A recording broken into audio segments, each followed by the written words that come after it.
This week on the podcast, we venture to the Abaddon Hotel as we talk about HELL HOUSE LLC.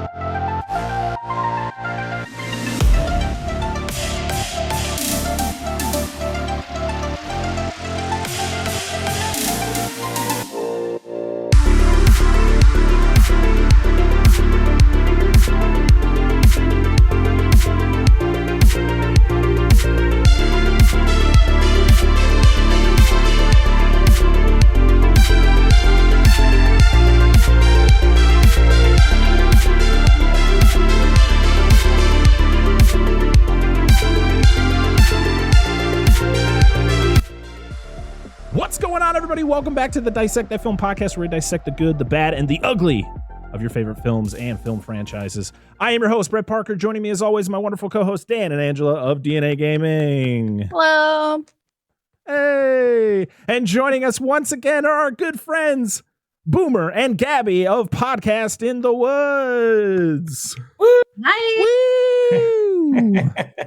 I was looking back, I was like, what episode were you guys on last? It was the Predator episode, and it was episode like 76, and we're on like 132. I was like, damn, it's been way too long since we've had you guys on the show. But we got to hang out with you guys on your show, and that was a blast, where we got to talk about Dead Alive, a movie that Gabby doesn't ever want to talk about ever again. Fucking A. But today we're going to be talking about a movie that she picked. Well, she picked, but it was kind of a co-op here conversation where we were like, hey, you want to cover this movie? She's like, duh. A little bit. We are talking about HELL HOUSE LLC from 2016. This is a first for us because we have never covered a found footage film on this podcast. Shut the fuck up. Nope.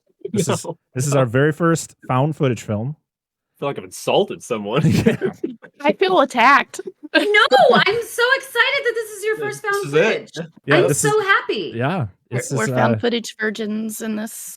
Yeah, like Gabby was like, "What the fuck is wrong with you?" No, Like I'm done. We have to verify this. This is not the first time I've ever seen a found footage film. This is just the first time we've done an episode covering one. That's what I meant. So just for anybody out there, I've watched plenty of found footage films, especially in since the podcast started, and since I've met wonderful people like Boomer and Gabby. Especially Gabby is the one who introduced me to this movie. Is the reason why I watched it the first place, because this is my second go round with this movie. And so I want to thank Gabby for telling me about this one, because we're gonna talk about our experiences with this movie, and this is exciting. But let's go. I cannot sit still. I'm so excited. Let's go through some of the behind the scenes stuff, of course, before we get into anything. So this was written and directed by Stephen Cognetti. Is that how you pronounce his last name? Yeah. All right. Produced by Joe Bendelli and Matt DiPola. This stars Ryan Jennifer Jones as Sarah Havel, Danny Bellini as Alex Taylor, Gore Abrams as Paul O'Keefe, Jared Hacker as Tony Prescott, Adam Schneider as Andrew McNamara, Alice, I don't know this last name, Balaik as Diane Graves, Bill Hess as Joey Scheffler, Lauren A. Kennedy as Melissa, and Jeb Krieger as Martin Cliver. To be honest, a couple of those guys, I'm like, I don't know who those people are. I'm just reading what Wikipedia just gave me. This movie was released October 16, 2015 at the Telluride Horror Show and fully released on November 1st, 2016. Was this a Shudder exclusive at first? Like, did this go straight to streaming services, or was this Prime? Okay. Yeah. Now it's everywhere. You could literally find this movie on like almost every streaming platform. It's on Tubi, I think, right now. It's on Screenbox along with all of its sequels, and it's on Shudder as well. So you can literally find it anywhere. And the original cut is 83 minutes long, and then there's a director's cut, which is slightly longer, but the way that they set it up just was weird. Have you seen the director's cut of this? I take it you have, Gabby. Yeah, of course. I don't like how they set it up, though. They have it where they like set up this like 15 minutes of pre stuff, and then they play the movie, and then they have like deleted scenes that a lot of the deleted scenes kind of just look like scenes I've already seen, with like one, maybe 5 seconds of something maybe slightly different. I don't know. It was weird. I just didn't like how they set it up. I don't love the term cash grab, and I don't think that that's what that was. I think that it was just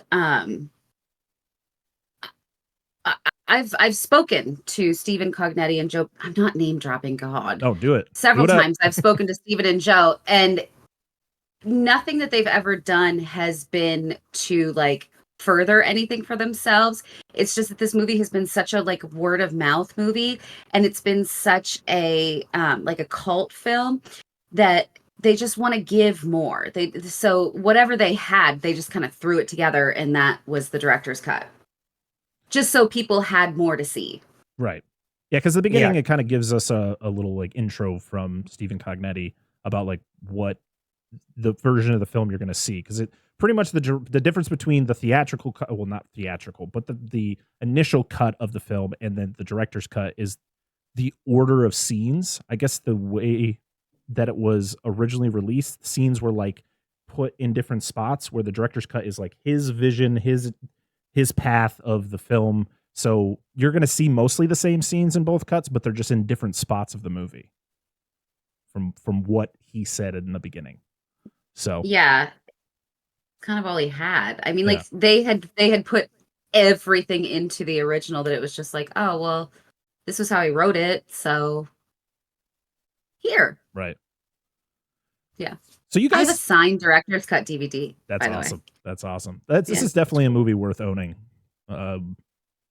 Is there a Blu-ray of this? I didn't, to be honest, because it's the fact it's on like all these streaming services. I just never bothered to look for physical versions of it.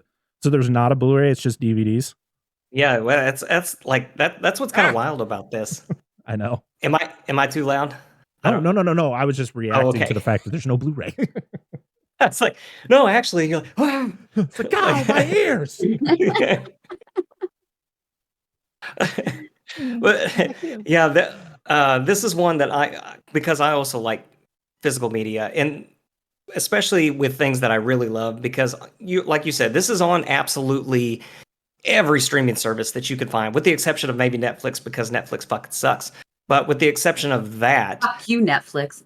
Yeah, not sponsored, obviously. But with the exception of that, it is basically on every single other streaming service that you can find. So, you're obviously not in any danger of losing it. But I mean, who knows whether that will be the case in like 10 years. So anytime that I like really love a movie, I want to buy it. And yeah, I went searching for this, and yeah, the only thing that you can get is like a DVD copy. And I think that's also why they did kind of release the director's cut as they did. I mean, the way that to see this movie is that original cut. I think that is the better. Yeah. Honestly, I think that's the better cut of this film.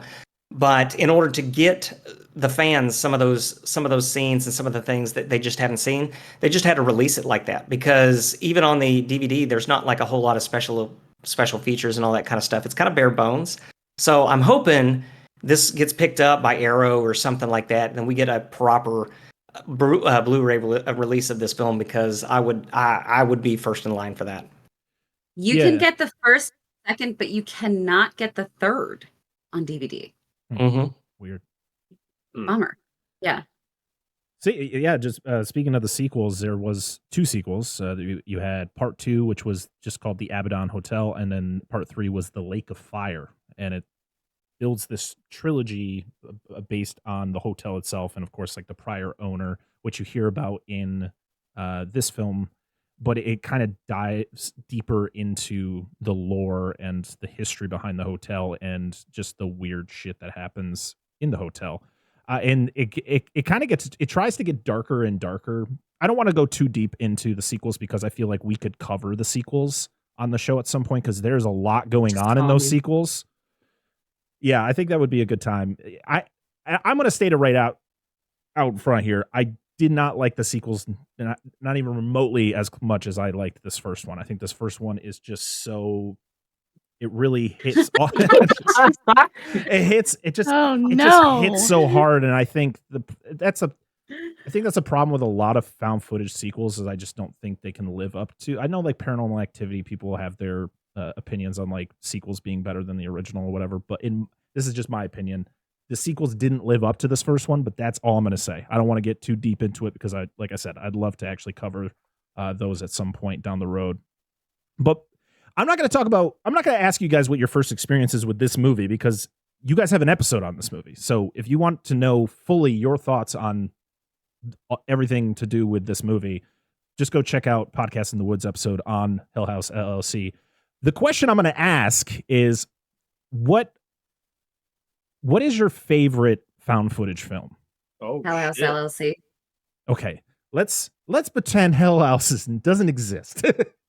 Besides this, What's a close second for you? I know it's the Poughkeepsie tapes, right? That's Boomer's Oh favorite. God, I fucking hate that fucking Or what movie. was it? Paranormal Highway? Was that another one? That's like a. You can tell I listen to your show. Yeah,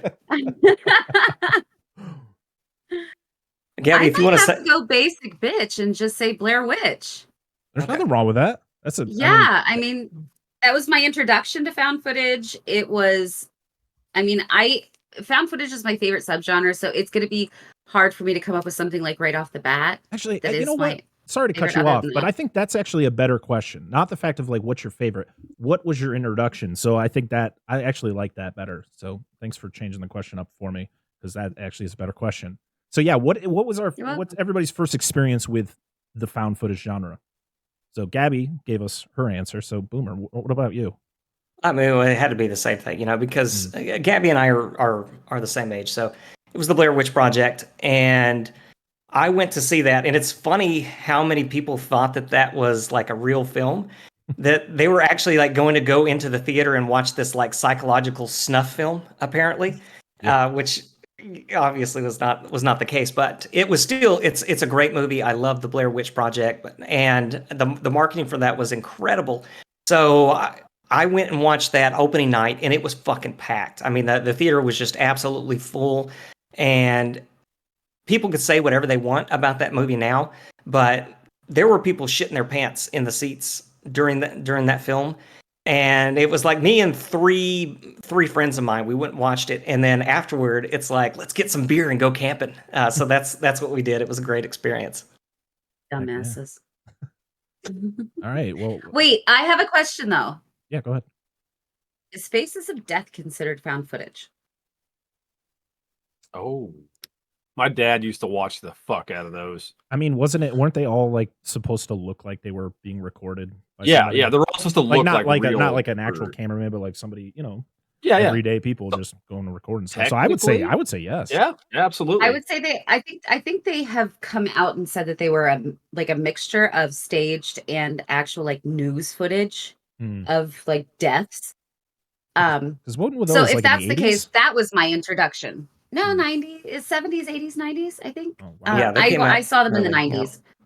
But yeah, so I would have to change my answer. If Faces of Death is considered found footage, that would be my introduction. And Blair Witch would be my favorite. All right. Yeah, Yeah. very entertaining. Family pictures, Faces of Death. Absolutely, yeah. Watch it with the kids. Yeah. family Watch with the friendly. kids and thump that Bible before you go to bed. Dan, Angela, what about you? Do you need a moment? Yeah, I need a moment. She needs a moment. It's between two movies, and they both came out the same year. Well, the other one didn't, but this will all make sense.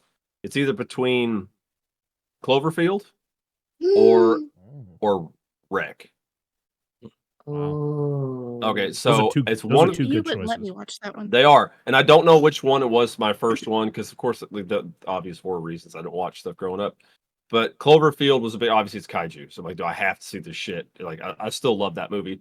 And then Quarantine came out the same year, but I didn't find out about Wreck until after Quarantine came out.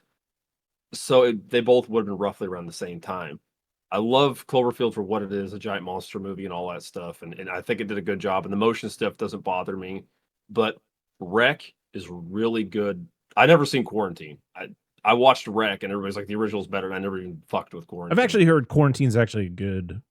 I've heard it's not bad, remake. but I've just heard that Wreck was whatever you better. want to consider it. Yeah. So It's fine. I mean, Yeah. I really like Jennifer Carpenter, so I was yeah, she's a fine. fan of it. But I always remember- I don't like her. Fuck her! Thank you, Booms. I don't either. I was just smiling and nodding. Okay. But yeah, I don't fair like enough. her either. Yeah. I'm a big Dexter fan. I was a fan of her in Dexter. I love Okay. Dexter, and I thought she was a weirdo. Yeah. Couldn't stand her. Stupid face took away from that. Fucking Deb. I couldn't. Yeah. Ah. That's Hey, great. Dexter, I'm your sister, and I swear a lot. Like, fuck Hey, off. what's I y'all's couldn't. Yeah. Sorry, I love it. That's great. Wreck was just I like it because I like zombie stuff, and then like the ending of that movie is scary as shit. So Yeah. yeah, That whole that's- movie is scary as shit. I thought the beginning I enjoy. Of course, there's scary, but like when the one older, heavier set woman like charges them and shit down the hallway and whatnot. But it's like when she gets locked in that room by herself, whatever the fuck that scraggly string bean pale motherfucker or whatever that lives in the attic. Angela, what was your introduction to the found footage genre? Oh, wait, I got this. Wait, go ahead. Oh,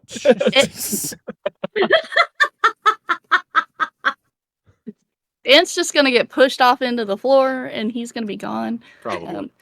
It has to be Cloverfield. Don't hate me, but I've never watched Blair Witch. Nobody's mad. That's okay. I'm mad. No. I know. Boomer. What? I think No, it's Boomer. hilarious that we're trying to introduce the kinder, more gentler Gabby, and Boomer's just like, fuck everybody. He's got to fill that void, man. Hey, do you see that right there? I've still got to spread Uh, hate and Can you discontent see for what I'm Evil pointing Dead at? 2. Kinda. Her, What is it? Her I Infinity built the Gauntlet back- Infinity Gauntlet today, and it's flipping everybody off. Oh, nice. So there, it's constantly there for you. For me, I probably would say Paranormal Activity. I was not big into this genre growing up. Like for me, it was all like those big, the big, things like Jason and Freddy and Chucky. I've mentioned it many, many times when it comes to like my introduction to horror. Found footage just wasn't a thing I was really interested in until I probably was in high school. And when me and my wife first got together, we used to watch movies all the time. That's what, like Cloverfield. I remember seeing that. Wasn't a big fan of it at the time. To be honest, have not seen it in 15 years. So that definitely needs a rewatch at some point. But Paranormal Activity, I think, was the first one that we had watched together. And it was, super late at night, dark, just how you need to watch these movies. And to be honest, that whole movie. Sure you watched the movie? Oh. No, that was Spicy. no, that was after the movie was over. DVD and chill. It's Netflix. It's like, well, the movie's over. Would you Netflix like to rental and accompany me chill? to my chambers? He's like, hey, I've seen half the movie anyway. Would you like to? Would you like a proper dicking, ma'am? Oh my god. Yeah, there we go. There's I'm my not your answer wife doesn't to it. listen to this. She's never going to be on the show now. Oh my god. The only thing I remember about that movie was it was really sexy. Paranormal Activity. What, Parker watching it with his wife? That's really specific. Like, what was going on here, Booms Boomer? is letting us know his Oh, secret Lord. desires. Set some small cameras in everybody's house. Like, this will come in handy later. So before we start talking about the plot of this movie, Booms, you're so weird. we're going to talk about the little bit of facts that I've been able to find on this movie. It was kind of hard to find like all the details. Gabby, you might have some info that I won't mention. So this movie was kind of brought up back, that the idea for this movie was brought up back in 2011. Pretty much executive producers were just like, hey, we want a haunted house movie. We want a movie about a haunted house gone wrong. And I think it was like 2014 when they actually got a script and they started filming. And then the biggest issue for them in the beginning was trying to find a place to actually make the movie. Well, what they did is the Abaddon Hotel was a hotel in Lehighton, is that how you pronounce it? In Pennsylvania? Lehighton, yeah. Lehighton, Yeah. called the Waldorf Hotel, which at the time was a haunted house attraction. And the production Still designer, and the production designer, Angie Moyer, she is the one who owns it. So I thought that was pretty cool. Sweetest lady on the planet. I take it you've met her. Yes.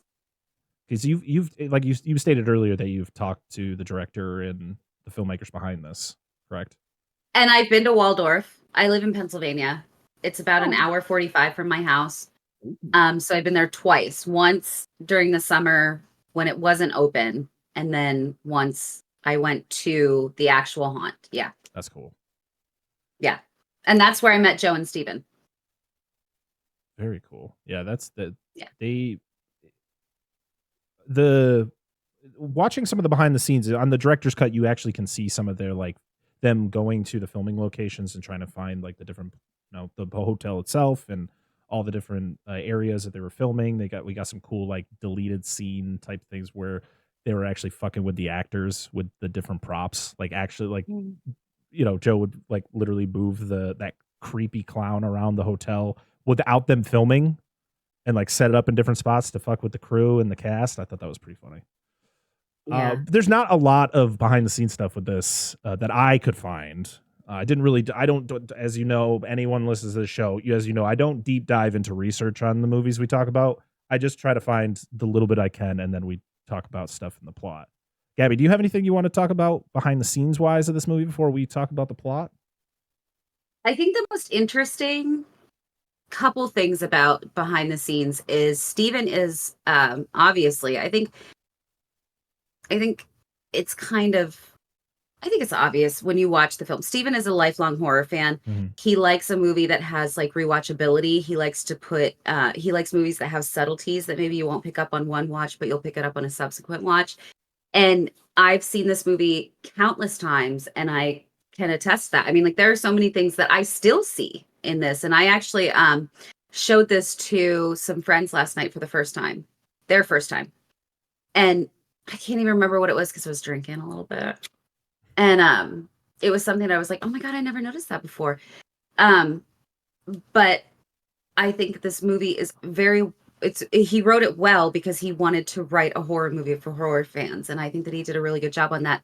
And also there is a kind of a throwaway line in the film that the Abaddon Hotel was kind of set up like H.H. Holmes Hotel. Mm-hmm. That it's hard to figure your way around and, all that stuff. When I went to Waldorf, my friend and I ended up meeting these guys who I had already met Angie online. I had never met her in person. But we had spoken a couple times, and these guys, like, they knew her personally, and they have their own YouTube channel. They go to haunts around the country. That's like their YouTube channel.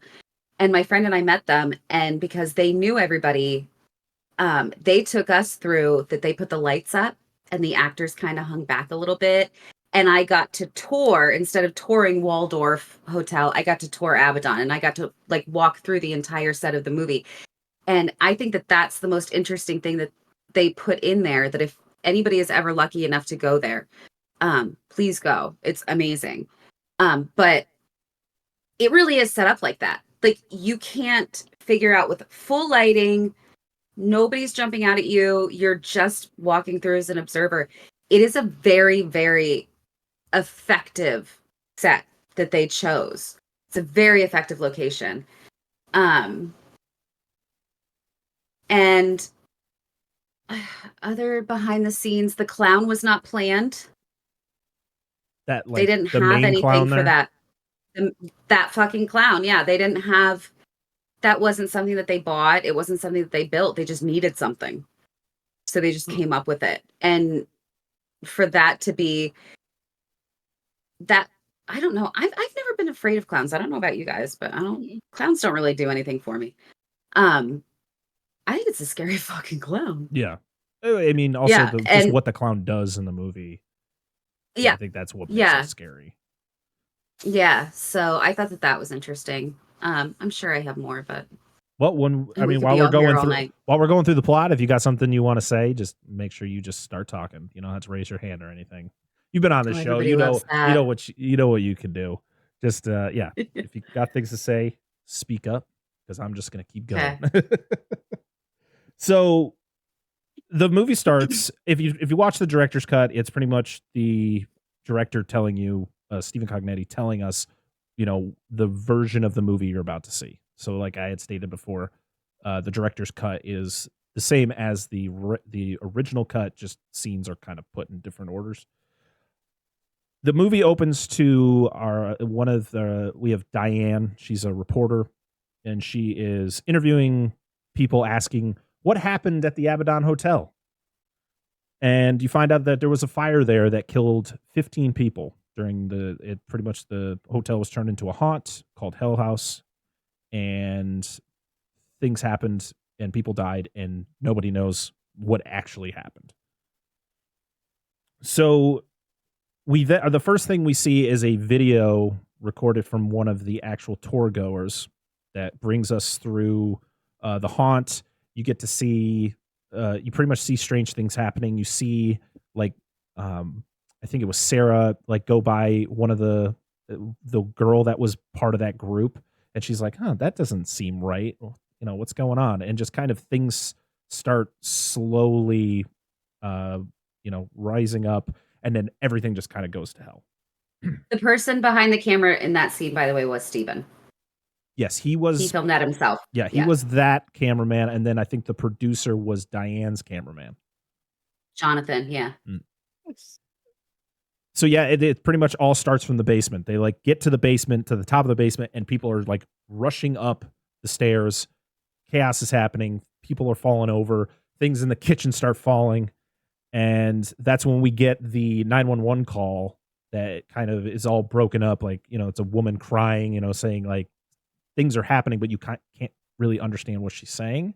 All you hear is like into the wall, but you really don't understand what that means at this moment. It's just really creepy. Yeah, what I like about like that, like the beginning of the film is not only does it set up a good mystery, and I won't go too far into that in case somebody else wants to touch on it, but what really stuck out to me is how wonderful this paints a picture of like the spooky time season. Like you feel that excitement with the crowd, like you're there with everybody in line for the haunt, and it's just like it gives you all those like wonderful vibes.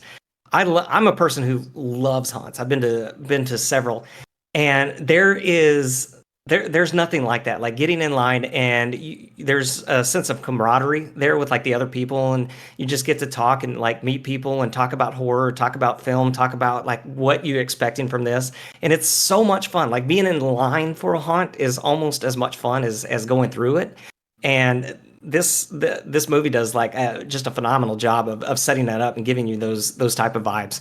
Oh, absolutely. I don't go on haunts much because there's really not a lot around here, but I remember going to Salem a couple of years ago, and it was great because like my wife's not a big fan of going through haunts, and a couple other people that we were with weren't a fan of haunts, and just kind of seeing their reaction and them like being all huddled together as like me and the two other guys I was with just kind of standing there just observing them going through. It was awesome. It was hilarious. There was a couple times where it gets you, but yeah, they're a lot of fun. And then, you get haunts that just go way too far, and there's movies about those. Did you guys see that one? Are you talking about the one on Hulu right now about McCamey Manor? Yeah. That guy's a fucking weirdo. Way too much. I've heard about those. That's something. Nope. I've watched several people's experiences on YouTube, and it's like, I listened to a podcast about it once. It's fucked. I'm like, nah, dude. Yeah. No, that guy found a legal way to like fucking rape and torture people. Yeah, it's disgusting. Yeah, gross. Fuck you, Russ. That is a documentary I will never watch again. Yeah. Yeah. So it hurt. After the 911 call, we see some pictures that were taken and posted. Someone had broken into the hotel after the incident, taking pictures of like blood smears all over the walls. You just like blood going up the basement, like just weird things, all the weird stuff that no one wanted to let anybody know about. And yeah, fuck the basement. Just fuck this basement. Just anytime that anyone goes, you just know some bad shit is about to go on if they go down to that basement. They set it up effectively because anytime for me, like it goes to the basement, I was like, oh shit, some shit's gonna go down. Somebody fucking walking down by the basement, or somebody looks at the basement. I'm like, don't do that. I have an anecdote about the basement. Okay. When I went, right, so I met the guys that were friends with the owners. Mm-hmm. First thing they said was, do you want to go down in the basement? Do you want to see the basement? Because then since the movie's gotten bigger and bigger and bigger, it's not just a yearly haunt. It's like they do year-round events. Like you can go there anytime during the year and they have something going on. They actually just did a Friday the 13th reunion there. Oh, that's Oh, nice. awesome. last weekend. But like back then it was just the yearly haunt, and those guys were like, we can get you in the basement. Do you want to go in the basement? I was like, fuck you, no. Like, what do you mean? No, I've seen this movie before. I've seen this movie 100 times. No, I know what happened down there. And also, I've been a lifelong horror fan. I don't do basements, okay? And then the next person that we met was Angie, and she was like, oh my God, it's so nice to meet you in person. Do you want to go down to the basement? And I was like, no. Sounds like a weird cult. Like, That's let's go down to the Yeah. basement. And she was like, that's so funny. You don't want to see it? And I was like, no. And she was like, girl, I don't blame you. She was like, the ceiling's really low. You'll get cobwebs in your hair. As soon as I heard cobweb, it was like double no. I don't do spiders either. And then when I met Steven and Joe, and I was like, oh my God, I love you. I mean, I didn't cry in front of them. I collapsed in the parking lot. But my proudest moment is the fact that I did not cry in front of Steven and Joe, because I cried when I met Joe Bob, and I cried through an entire Barry Manilow concert, but I did not cry when I met Steven and Joe. And the first thing that they said, do you want to go check out the basement? Do you want to go in the basement? And I was just like, I even said to them, to the filmmakers, I was like, you guys realize what a great movie you made? No. I saw the movie and they were like, oh my God, that's so fake. And I was like, no. Wait, it is to you. You filmed it. I watched it. Different experiences. Yeah. No. Let's just chain your hands to the wall. This will be fun. Come on, we'll do a photo. Yeah. This will be great. Oh, No, I see how this God. shit starts. This is like the ending of your movie. Don't do this to me. You should go check it out. It'll be fine. I don't know if they put like a separate exit, like if they did add, because, you know, like to do certain things with like tours and open it to public, you have to have like extra exits and whatever. Mm-hmm. I don't know if they've done that since, but back then, like it was the thing, like we can, do you want to see it? We'll take you down there, but we don't do tours. And like they have Escape HELL House that they turn into an escape room. They have like a haunt tour that you actually go in with a paranormal investigator. They have, they did a thing that you could sleep there. And you could like choose where you slept, like which room. Yeah. And one of the rooms, the first room to sell out was the basement. But Joe and Steven told me like, yeah, it's miserable down there. You made the right choice. You don't want to go down there. What was the second most requested room? Paul's room? 2C. 2C. Is that was that the room Paul was in, or was that the room that Sarah and Alex were in? Sarah. Sure. Right. Yeah. The room that Paul was in was creepy as hell too, because things happened to him. Yeah. Fuck. Let's get to that. You got the wrong kind of night call. I have always had a severe anxiety with basements of any kind. We lived in a house one time where we kept hearing noises and we couldn't figure out where it was coming from. And it sounded like the batteries on a smoke detector going dead. We changed all the batteries in this house, in every smoke detector we could find. And it was something in the basement that kept making that noise. And I'm like, nope, bye. You're I good. guess I'm going to hear that noise forever. I will just ignore it. You ever seen that movie, The Ruins? No. Where the plants mimic noises? Like, there you go. That's what they're doing. They're just like, come on down here, change the batteries. It'll be sweet. Because it was a stone basement. And I was like, hell no, I'm not going down in that. We've got candy down here. No. Ooh, piece of candy. What kind? Reese's Peanut Butter Cups. Count me in. I am so with you, Angela. I will send you a picture of my basement landing. I blocked my basement entrance. So like you can open the door to my basement, but I have a snowblower, a grill, a shovel, like boxes, everything. You can't go down. I don't want anything coming up, and I'm not going down there. And that's fair. But your cat is totally showing us her basement entrance. So just Micah, oh my God, go girl. Hey. Do it, girl. This is my hello fans. This is a preview to my OnlyFans account. My only cat account. Showing you my kitty's kitty. Welcome. So it is time to interview Sarah. Supposedly she was the only surviving person from Hell House. And she brings some tapes because Alex, who was kind of like the head of it all, wanted everything recorded in the haunt. So, and somehow she was able to get them all after everything happened. And so she gives them to Diane. And so one of her guys goes off and looks through the footage. And that's pretty much what this movie is him going through all of the tapes. And then, like, of course, like sprinkled in, you get interviews from people who, like, you get who was the older guy? What was he? Was he like a psychiatrist or something? Or I don't know. To me, he came off as, I think. yeah, I was about to say, he came off as like the town historian to me. Like, Yeah. I don't think it ever gave his title, but that's kind of what I got because he had information that nobody else had during the entire I movie. believe his actual occupation was greatest mustache of all time. I can attest to that. That was a nice mustache.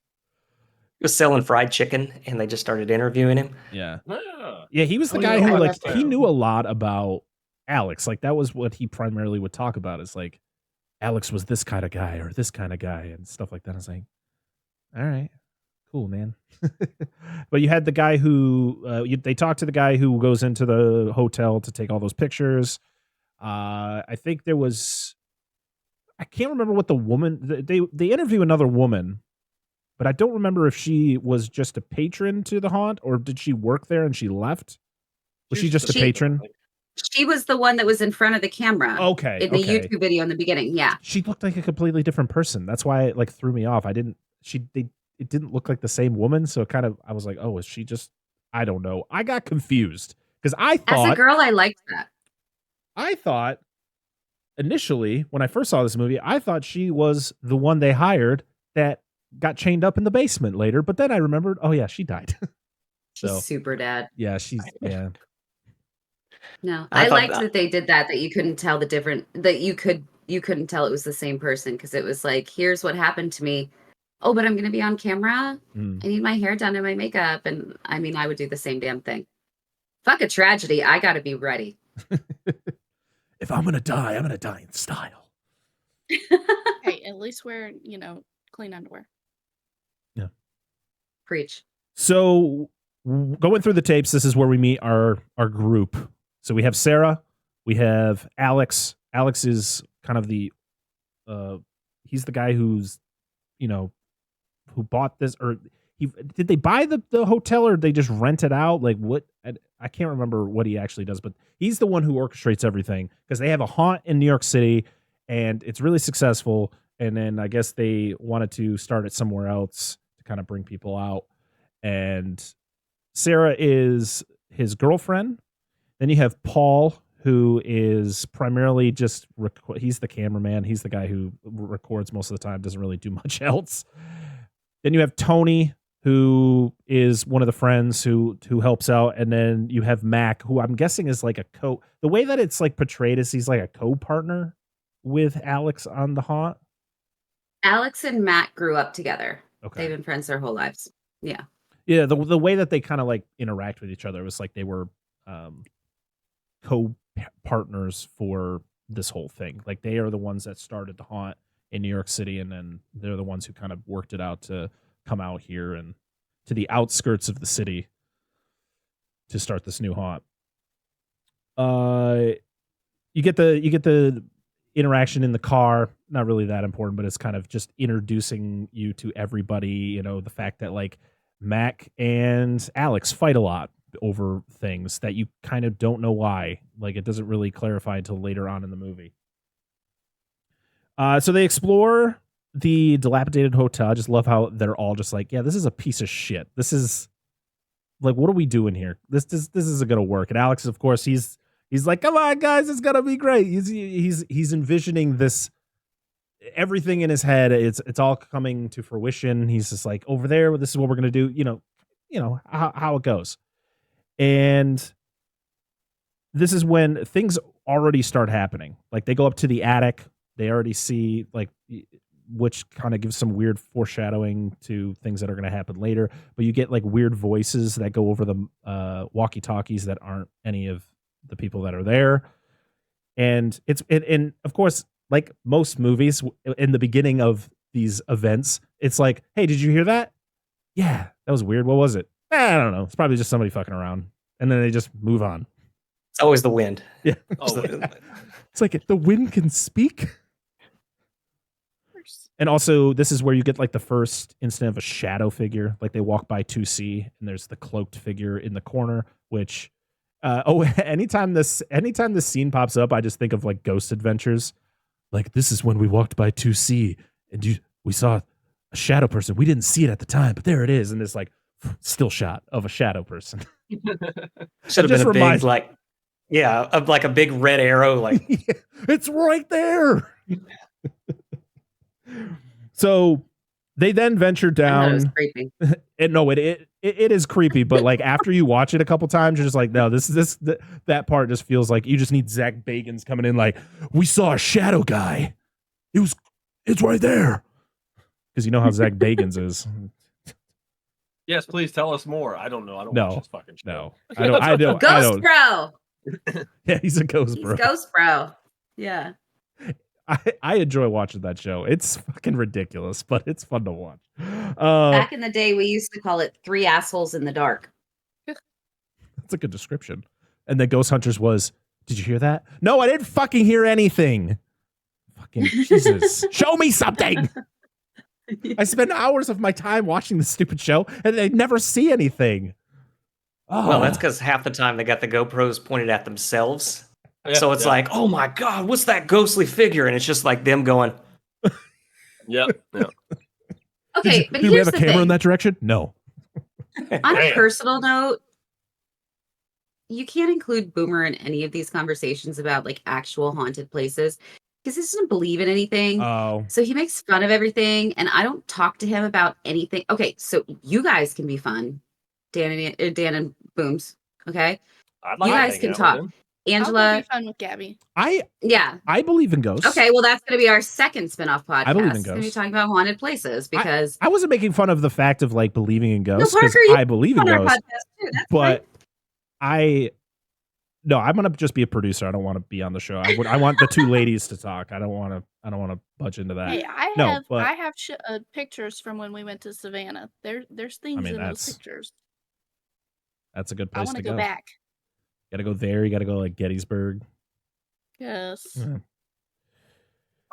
No, I can't talk about that in this episode. So more weird shit starts happening in the hotel after they pretty much start sleeping there. I just love where it's like, hey, we're going to plan on staying here. And just like, what? No, thank you. Could you imagine how dingy that fucking place smells? I'm like, ew. So no. To implicate myself further, because I mentioned this before, I used to, like, when I was younger, I used to like sneak into abandoned houses. So I kind of know what they smell like. And like this whole place would just smell like dinge, dude. Like all of it. I could smell it when they went in there. I was like, I love how Sarah describes it. It smells like a sweater. Yeah. And like we've all gotten a little too warm in our sweater, and like somehow like we sat down and the neck came out and it puffed air up in our faces, and it was like that moment of like, do I smell like that? Oh my God. Okay. Yeah. Please tell me if I smell. I think this is fitting. Remind me at the end of this, and I will tell the story I've been talking about for like 5 million episodes of, what was it, The Conjuring? Not Conjuring. Is that what we covered? Yeah, The Conjuring. Where you saw the person? Yeah, Phantom Penis, or no, it was a dick window. Whatever it was. I'll talk about that at the end. You saw a dick in the window? Yes, that is relevant. I'll tell you at the end. At the end of all this. He put himself in that situation. 100%. I did. I'm going to see a dick in a window. Well, if you were around where I was when I was a kid, you may have seen a dick in the window. Give me the address. Shit. I don't even know if it's there anymore. I'm single. Where is it? Alive or dead, it's... No, I'm not even going to continue with that I statement. live by myself. I'll walk past somebody's house. Is that a... No, he's just grilling hot dogs. Holy shit. Oh, that's just an Italian sausage. Sorry, guys. Sorry. Who's Italian sausage? No, I'm kidding. Yeah. Enough. So like either way, it looks delicious. You're just seeing shadows, and it's just a guy just standing there, and it's just an actual sausage, and somebody just bites it, and you're just like, what the fuck? And you just run away. Now whose is this? Now who's talking too much? I haven't said anything about a dick in the window, and you start the whole. Yep, you started, Dan. Way to go. Good job. So I mean, they go talk about, dude. They go hang out by the Greatest conversation ever. They get the bar all set up, so they're all hanging out there. They're reminiscing about like the haunt in New York. And I guess there was another one that they started, but it wasn't as successful. It was kind of a shit show. Or they don't talk about Well, the whole Yeah. backstory is that Alex started this. He started doing a yearly haunt in New York. Mm-hmm. And the last 1 or 2 years that they did it, it didn't do well. And they lost so much money that he had to find something outside the city that was cheaper to rent or buy or whatever he did. That was cheaper for like upkeep and operation costs. Mm-hmm. That could bring in more money, because if you go to a place that nobody has anything to do, which, by the way, in Lehighton, right next door to the Waldorf Estate of Fear, is the world's largest general store. Ooh, Oh, I I love wanna general go. stores. I do too. It is, I'm telling you, you have to follow the arrows as you go through. I had a panic attack halfway through and had to follow the arrows back out because I felt like I was never going to get out. The building itself, like if you look at it from the outside, is fucking massive. But when you go inside, the way that they have it, like cordoned off and like everything. But Lehighton, there is something else to do, and it's the world's largest general store. You can go to the scary place. I'll go to the general store. They You have get lost. No, it felt like that in IKEA. roasted nuts, those Christmas nuts. You know what I'm talking about? That smells so good in the mall. Oh, yeah. Yeah, they have those right when you walk in the door. Good. Well, I guess we're You going always to gotta New love a good England. smelling nut in the Yeah, wintertime. just take your happy sack and just rub it on them cinnamon things they have in the Christmas aisle, and you're halfway there, dude. We're going to be taking Well, a New England trip by my- ourselves. My Fuck, are you good? no, I'm just remembering working at Walmart, and we used to get the big giant containers of the cinnamon smelling pine cones. That's what I'm talking we've about. got Fuck, those man, and this is the cinnamon brews. worst. Like they're That's fine if you have chemical one of them, warfare. but when you get a whole box of them, it No. just like punches you in the Yeah. face. Like, We had a lady come in the other day. She's like, "What's that good smell?" And I'm like, "It's in the back of the store. How the hell are you it's just smelling so this?" strong. Yes, they give me So a headache. Yeah, I agree. So this is when we get the scene where I think Tony is hanging up Wendy, which is the name Paul gives the old hag figure. They're hanging it from the ceiling, and this, of course, is where he's like giving Paul shit because Paul won't help with anything. He's just, well, Alex wants me to record everything, so I'm here to record. And he's like, Yeah. son of a It's my bitch. job. And of course, Above when my pay grade. he tells Paul to go get Alex to have him see Wendy to see if it looks good. And this is when you get to see like the shadow figure walk by, the door that opens and shuts on him. That's creepy as hell. For some reason, I was expecting him to like have an accident. Like I've seen this movie before, but when I rewatched the movie, I was like, does he fall off the ladder or does he like accidentally like almost hang himself? No, he doesn't. It just weird things happen. And then Alex shows up with Paul and they look at her and then it moves on. I like how everybody, this movie is so relatable because everybody has a friend like Paul, where you ask for help to move or something like that. It's like, hey man, I'm moving. You mind coming over and helping? They're like, sure, yeah, I'll be there. And then it's like you and somebody else who actually gives a shit. And you're on the end lifting the dresser, and that asshole friend is like in the middle, like, barely lifting anything. We all have that person. I will not name Either who that that or person he's is always for the one me. that shows but- up like, oh man, I was getting out of the car last night. I fucking put my back out, but I didn't want to blow you off, man. I'm here for you. And they pick up like a lamp. They're just there Yeah. for the free pizza. Yeah, And beer. I brought Yeah. the. Mhm. Oh man, it's so true. I've got your pillows. Yeah. I found this box of pasta. What the fuck? Mind if I cook this up real quick? You yeah. still got water? Just Paul Talk about plays Brandon, dude. Paul plays the piano with his new friend Hector, and this is when we hear the Love Hector. infamous piano, melody there, which, from what I've read, is the Meow Mix song slowed down. At least that's what I read on a couple sites. I don't know if that's actually true. I'd have to ask Steven. But I could hear that. His wife wrote it. His Okay. his wife came up with it. Maybe. I- But like I said, I don't know. Yeah, Just from what I've his wife read. came up with it. And Yeah. because the funny thing was, is I read that before I rewatched the movie, and I'm like listening to it. I'm like, it doesn't. I don't hear it, so I don't believe it, to be honest. I don't know. It doesn't say it in the trivia, so I don't know. Meow, meow, meow. Please. I've already got the Meow Mix song in my head as soon as he said it. No, I you was just like, have to "Damn it." play the song that is played, but you just have to add meows to it. Meow, meow, meow, meow, meow. I'm sold on it. Oh. I could see it. So this is when Paul starts getting a visitor in his room, and it's terrifying. The first time I saw the scene, I was like, nope. Because you don't see any features. You just see hair and just this dark figure walk into the room as he's talking to the camera. Yeah. And then, of course, he turns around and sees the figure, but it's so dark in his room, he doesn't know who it is. He thinks it's Sarah. Sleepwalking, Yes. And because the figure just turns around and just slowly walks out of the room. And I'm just like, no. Who the hell has ever seen a sleepwalker that they were like, hey, weirdo, Go back to your to room. bed? Like, And that scene is like really creepy, but I can't help but laugh because growing up, we had this guy that lived with us. It was my stepdad's friend, and his name was Stan. Big Flock of Seagulls fan. And so he had this like long blonde hair, and he was stoned. Obviously, Stan. He was stoned all the time, and he acted pretty much like the ghost does, where it's like he would just come into a room and just kind of stand there and not say anything. Like, Stan, are you okay? Huh? Yeah, man, I'm good. I'm good. You know, and he serious? yeah, I swear, 100%. He would just how kind many of like times have we watched this movie? You never told me about Stan? cringe off. That's Why what isn't Stan guesting on our show? We need a third host. It needs to be Stan. all the fucking time.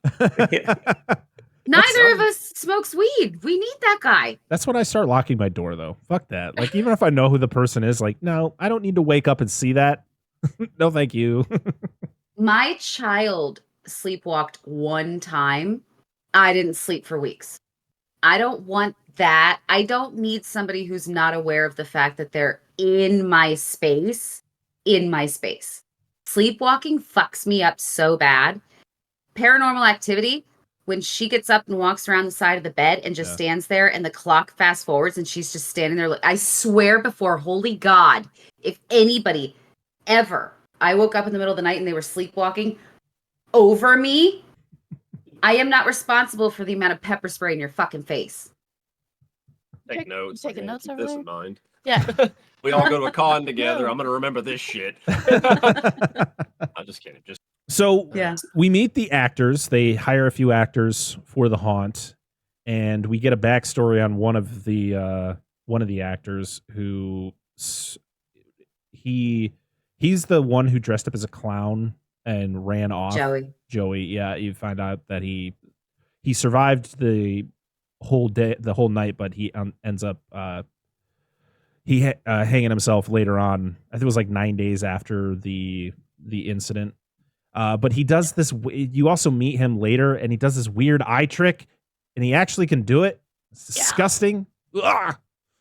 The eye pop. It's like the one lady on one of the talk shows, and she could like do both her eyes. No, and I'm thank like, you. I'm good, thank you. That ain't normal. No, it's not. But it's definitely a sign of an underlying condition. Yeah. So this is when we get kind of a history lesson about the hotel. It's called it's the Abaddon Hotel in the town of Abaddon, and so Abaddon is it from the Bible? Isn't it like he's like the guard? He was like the demon that guards the gates of hell. That's what it means. Yeah. I look this all up. It's hang on. And pretty much we get the story of Andrew Tully, who is the owner of the hotel, and the stories of missing guests like throughout his time owning the hotel. And then it got to the point where things got so bad for him that he ended up killing himself as well. And they show the picture of him hanging, and I was like, I don't think they would like that. Doesn't like. I feel like certain things you're just showing for effect, but like I feel in a real documentary you're not going to be able to show a picture of this. Like murder, but I get it for the movie. It's all fiction, but the sheer fact is like I feel like you kind of want to make it feel real. Like you kind of want to do like a Blair Witch where like you want people to see this movie and be like, holy fuck, is this real? I need to know. And Did you ever see the movie Snuff? No, but It's a documentary. No. Heard of it, but I didn't watch it. Well, go ahead. Sorry. I haven't been able to find it in over a decade, but it's about like looking for snuff films, the history of the snuff film, and seeing if they're actually real and what constitutes a snuff film. Having seen Snuff, maybe they would have shown it because they showed the beheadings. Right. Remember when what's their faces Al Qaeda was taking people and like cutting their fucking heads off and like shooting them in the face? They showed that in Snuff. It was the most disturbing film I've ever seen in my life. Yeah. Yeah, I think also extremely interesting. I was just going to say a lot of the Jack the Ripper documentaries. They show the crime scene photos in those. I mean, granted, they're over 100 years old, so I don't know if that. But I mean, those are pretty gruesome. I mean, as well. It doesn't take me out of the movie. I'm not saying that, but I was it was just one of those like, would they show this in an actual documentary? Well, but like I said, it doesn't take me out of the movie at all. Possibly. Well, makes me think of some of the documentaries about concentration camps and stuff like that. They would show some of them I've seen would show the bodies. Babies. All right. No. Proving Brett wrong? I'm just saying it happens. No. It's like a certain amount of time. No, I'm not upset. You proved me just wrong. seeing It's okay. I feel like he was like, who would show this? And we're all like, what do you mean? Fuck off. Everywhere. Stuck, stupid. Like, I'm sorry. Brett, I'm pretty sure that there's this episode of My Little Pony, and it's pretty graphic. I believe. Yes. I mean, anyways, kids shows are very graphic now. Yeah. Abaddon was used with reference to a bottomless pit in the Bible. It says often appearing alongside the place of Sheol, meaning the resting place of dead peoples. So that's very, very, very cool. It depends on your interpretation. There's quite a few. Growing up in a religious household, I read the Bible. I don't remember this being there, but there's a lot of probably glossed over some of that stuff. A lot of that. It is. It's in Revelations. There's two of them. There's Abaddon, and then there's another one, and I forget what the other one is. But either way, I mean, it's a great name for a town. Oh, absolutely. Yeah. It's great. I wouldn't want to go there. I would. Next to some hellhole? I mean, no. Excuse me. I'm looking for the Abaddon Hotel. Does it have the hellhole in the bottom? If not, it's not real. This way. Yeah. So this is where we get the introduction to our wonderful clowns, and the main clown that we eventually see many times just making its way throughout the hotel. And later, and a little bit later is when you get Paul kind of walking through the haunt, and this is where he encounters the clown on the top of the stairs, like looking down into the basement. Oh, yeah. And he's like, what are you looking at? At first he's like, what the fuck are you doing there? And then he's like looking down to see if there's anything down there. And then when he looks back up, the clown is looking at him. And he's like, what the fuck? And then he's out of there. Because he thinks it's his friend. Yeah, he thinks it's Tony. Yeah. Because he runs into Mac reading a book. Yeah. I could never remember names until like later on in the movie. I'm like, okay, this is this person. Because they would just mention it in passing. And I'm like, okay, I don't know who you are, but okay. But yeah, after they had talked about how the head wouldn't move. Yeah. I was like, yeah, that's later. Okay. That's later with Tony when Tony and Mac go down into the basement, and because they're hearing stuff, and so they go down there, and they go into like the freezer, and then they go out, and all the heads turn, and then and that's when he freaks out, and he's just like, fuck this, I'm out of here. Because the entire time Alex is like, come on guys, you're just messing around. Like, he doesn't take any of this serious. And you find out why in the sequels, but like if you're just watching this one, he's just a businessman. And he even states it's like, it's all business. Like, this place needs to work. Dick. Oh, he's an asshole. Yeah. He sucks. He comes across as such a fucking dick. And even when it is revealed in the sequels, fuck you still, Alex. Fuck you in your fucking vest. Yeah. Yeah. He's that kind of guy where if the shit was happening, I'd be like, I don't care if we're not friends anymore. I'm fucking out of here. I don't care if we ever talk again because clearly you're a piece of shit.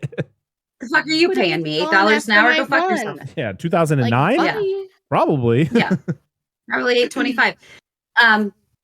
Dan, you looked a little confused. Opening night when everybody's like freaked out and Alex is giving that pep talk and everybody, let's go. Like, we're going to put on a show. He's wearing that dumbass vest. Oh. Yeah, that black one. Yeah. Yeah, fuck him in that fucking vest. Fuck that vest, you, I will. Alex. Yeah, fuck your Put your vest. fingers under your vest.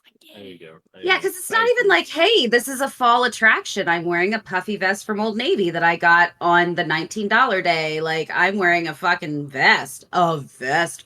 Like, get out of here. Yeah. Where's your fucking ascot, dick? Like, I hate him.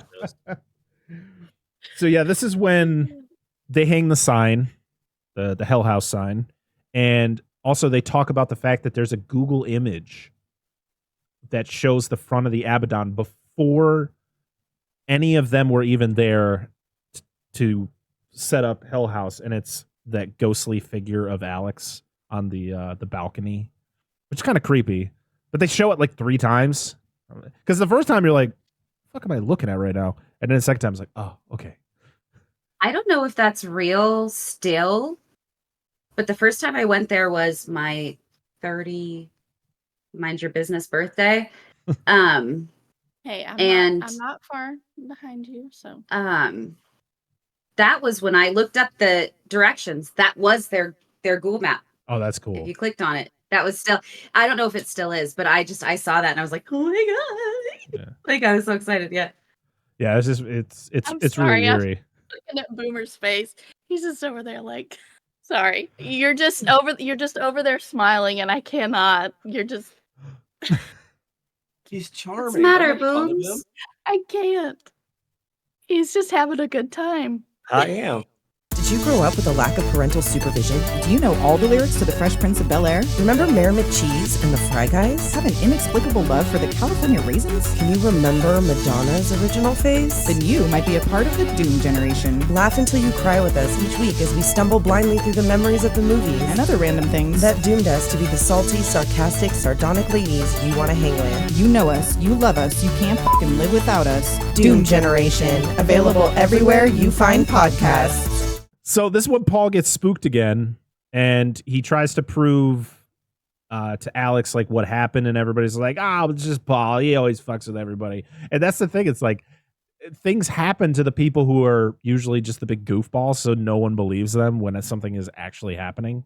And that's what pretty much Paul is. Paul's that like goofball who no one can take serious. So as soon as they do something, they're like, yeah, fuck you. So they... Register. The clown, they keep getting more weird shit happening with that clown. They find Sarah talking to a wall. She's saying things in gibberish, which I guess she's saying something, but I guess they flipped the audio to get the gibberish speech. Backwards. Yeah. I can't remember. I read what she was saying. They gave her the Missy Elliott effect. I can't remember what it said. I noticed it. I was like, it's according to IMDb, it's when I got to the front door, the police were arriving. What did she do? What do you mean? Missy Elliott? No. For that line to come, I got to go with the front. Like, what the fuck is going on? I think it's part of her. In the end, wasn't it part of what she was saying in her interview? Remember in when they show the footage right before, spoiler alert, right before Paul comes back, and it shows Sarah and she's running. Yeah. She can't get out. The police were there, but she couldn't get out. That's right. Yeah, because every time they would try to get to a door, it would shut on them. Yeah. Yeah. So, Parker. Yeah. During this scene, they see her. It's Paul and somebody else. So Paul and Mac wake up because they hear noises, and then they look at the bottom of the stairs, and that clown is at the bottom of the stairs staring up. Yeah. And so at first it was like, Paul, did you do this? Or they think it's one of the guys just fucking with them. So they go and take the clown, and they're carrying it through the pond. Yeah, no, Paul's just getting fucking wrecked throughout this whole movie. He's kind of a pig. Yeah. He's a man. He's a man in 2009. Yeah, bit creepy. He's a bit creepy. Yeah. I don't like the interview with the actress there when he's just like pretty much like flirting with her and just saying like, dude, you can't stop it, go away. He's such a hog. This isn't casting couch. That shit doesn't happen until after the Halloween season. Jesus. I really think that she should show her boobs. He was dedicated to it. Wouldn't that entail like a whole other Boomer is the thing? Paul of podcasting. I mean, he's handsome as fuck. What do you expect? Weren't they adamant though about her taking her shirt off or No, whatever? Paul He was. was? Paul was. Yeah, Alex was like, Paul absolutely was. not. Absolutely not. The one thing Who that was- Alex was actually not a complete piece of shit about. That's the fact that he wasn't going to make the actress take off her bra. It was So- Although, I mean, she basically was pretty naked. I mean, that was Who kind the of one weird. that cut her shirt all the way down? Alex does. Yeah. Why Like- did she do that before she put the shirt on? Just did it herself. The funniest thing is this was when Anyway. my wife started He's like, laughing. "This is She's gonna like, be cold." What is he doing? I was like, it's the whole aesthetic of the haunt. And she's like, oh, No, okay. no, it's not. You don't. Yeah, need I to show totally your expected boobs them be to, like- scary. I totally expected them to just like cut a hole or make some rips in it or something. And it's like, a little bit. nope. I was just expecting them to cut it, like under her bra, and that'd be it. Like, Yeah. no, he's just like keeps going. I was like, okay. What I was gonna say is during the scene, because they see her and they're like, Sarah, and I'm sitting there like, Sarah Harding. I'm like, how many Yes. Sarahs are in this house? Sorry. Yeah, Gotta make Lost lots World of- Jurassic Park. I Call can't back. help it, dude. I Woo. can't Can't help it. not reference it. Oh No, Lord. Can't not touch. Can't not. So touch. they bring the clown downstairs. This is when they find Sarah and her gibberish. And then they turn and the clown just disappears. And they're like, what the fuck? You guys saw that, right? So they're It trying wasn't the to first time it disappeared. they try to go they're trying to get out of the hotel. And they can't find the exit. Or they would get to an exit and they couldn't get out. So it was just like this whole fucking thing. They were like going through the house and they were like, they were so disoriented they couldn't figure out how to get out.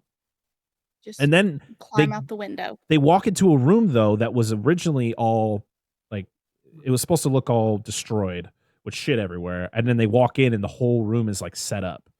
The table, the chairs, and it has like dishes on the table, and it was just weird.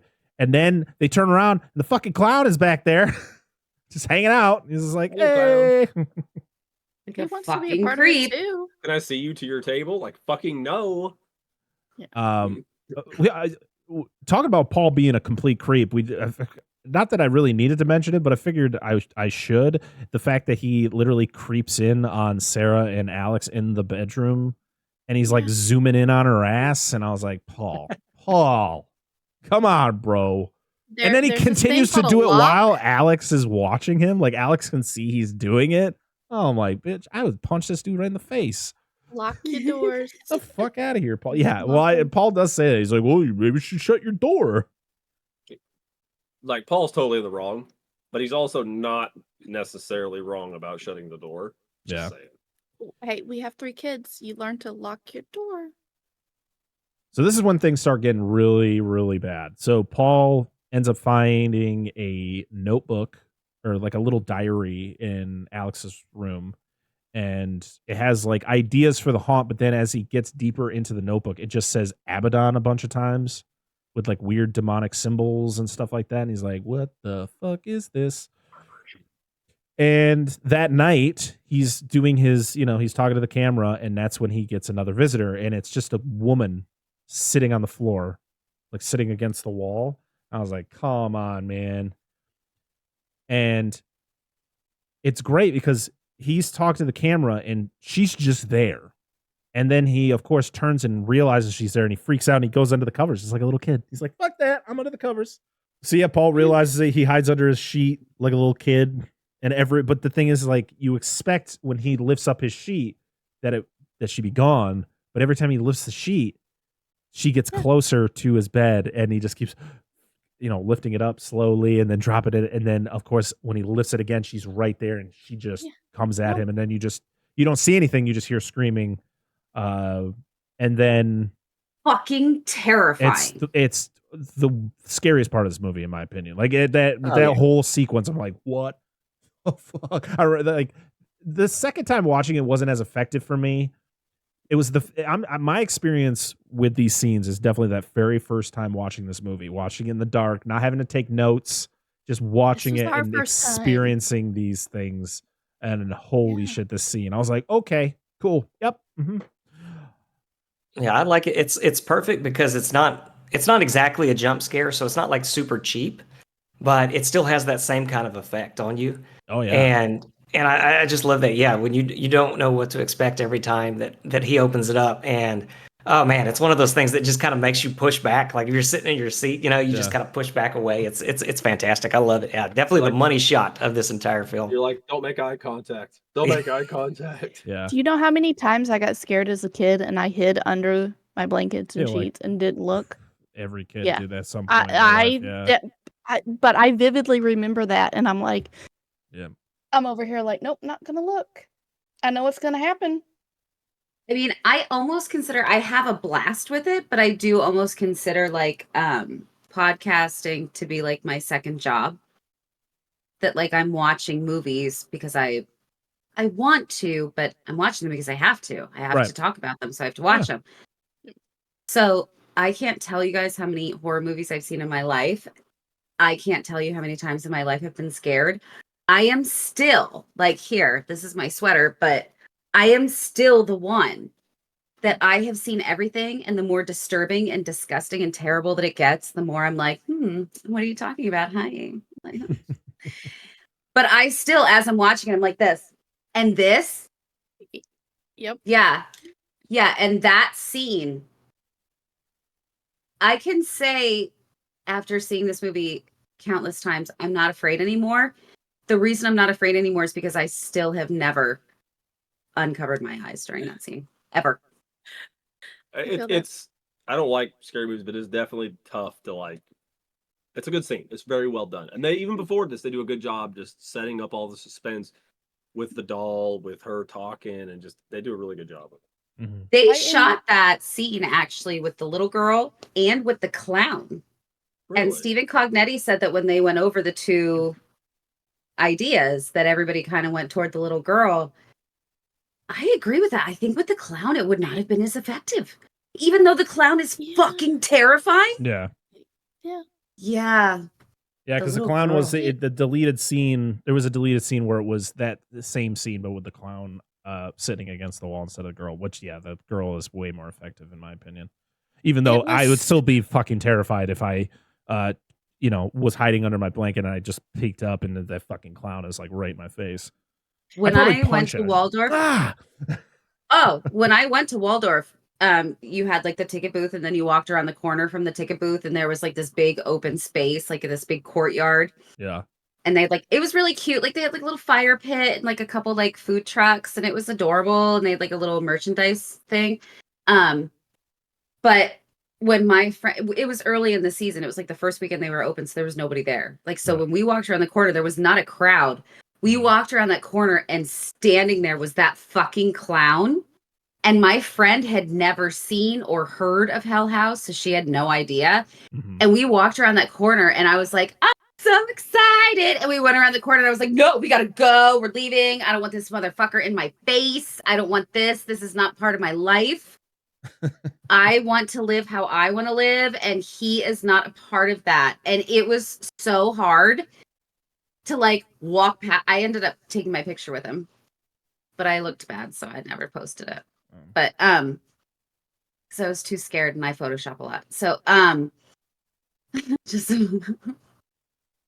it's true. You can just send it to me. I won't judge.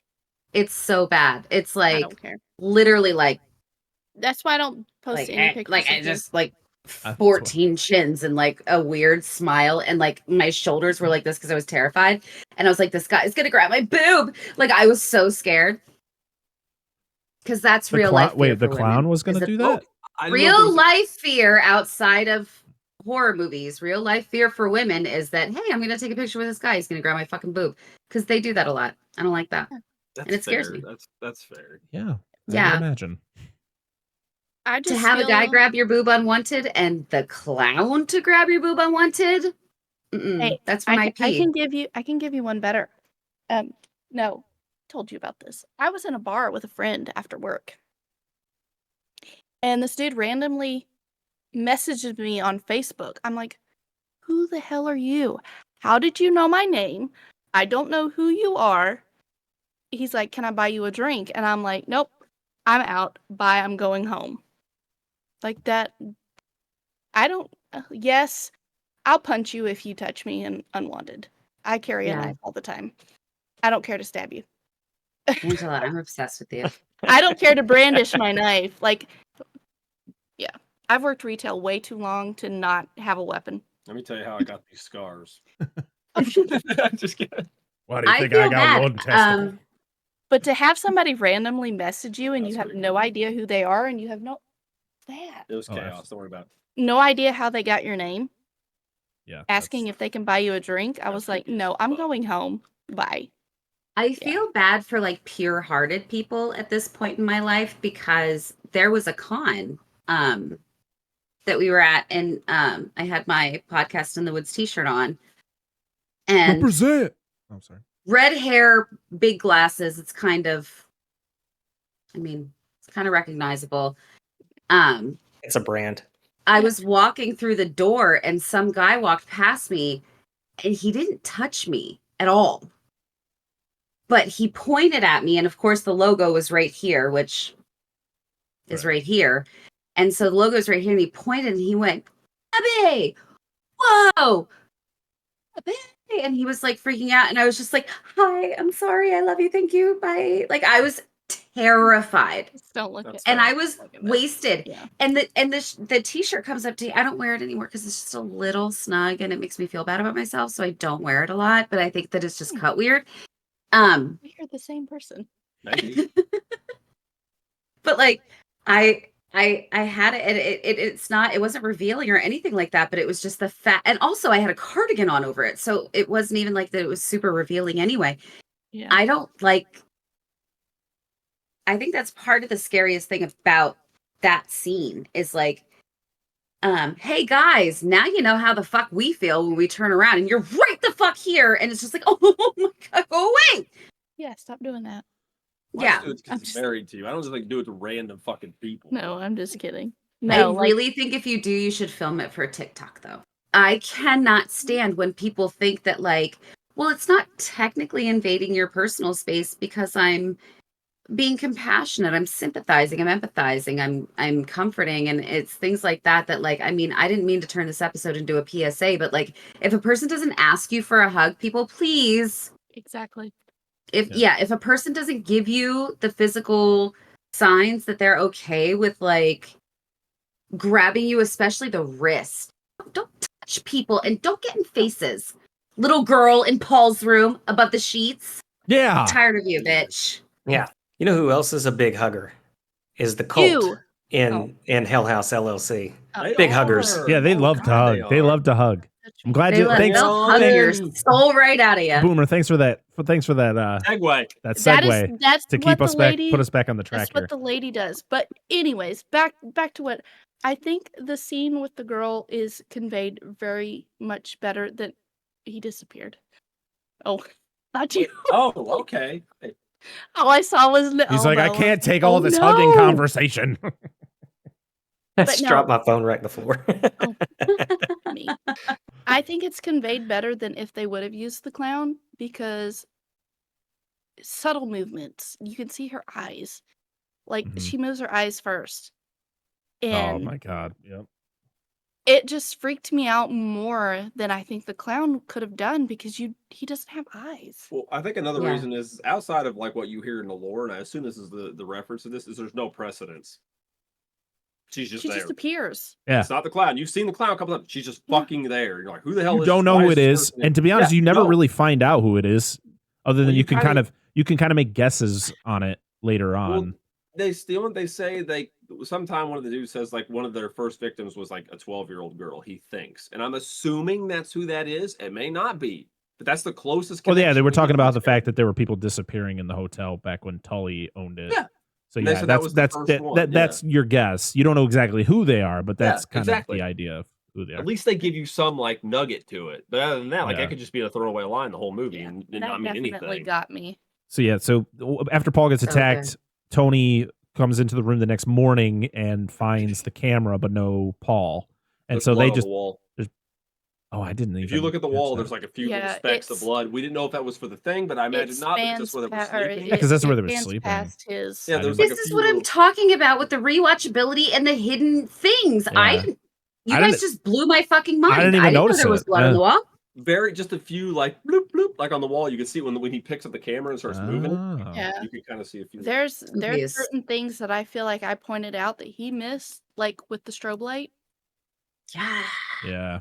I was like, dude, the strobe. Oh my God. Yeah. We didn't even talk about that scene. The fact that they're setting up that hallway with the strobe light and, he's asking like, how many dummies do we have in here? And he said like 3, but he keeps seeing one slowly getting closer to the point. He's like, "No, get me the fuck out of here! Get me out!" It wasn't every time. It was like every other flash, and I was like, "Hey." And so you're looking for it. You're like, "Where is he? Oh, he's gone. Oh, where's he gonna be now?" He's seeing it when it flashes up, and I'm like, "Hey, that's not supposed to be there." Yeah. So you know when Paul runs out and vomits? It's real. That's not scripted. That was, yeah. That was the actor got himself so worked up that he fucking puked. Can you imagine? I get that, like, there's that disconnect of being the actor and this is your role and you're being paid to do this and you already read it and you know what's going to happen and whatever. But still, you're putting yourself in that situation. Am I losing my voice? God, Brett, hope so. Like, to see that, like, to experience that, could you imagine? Could you imagine? No. I have worked myself up enough to get nauseous. Not necessarily vomited, but I have worked myself up. You get the nervous poops? All the time. Yeah. I'm infamous for that. Yeah.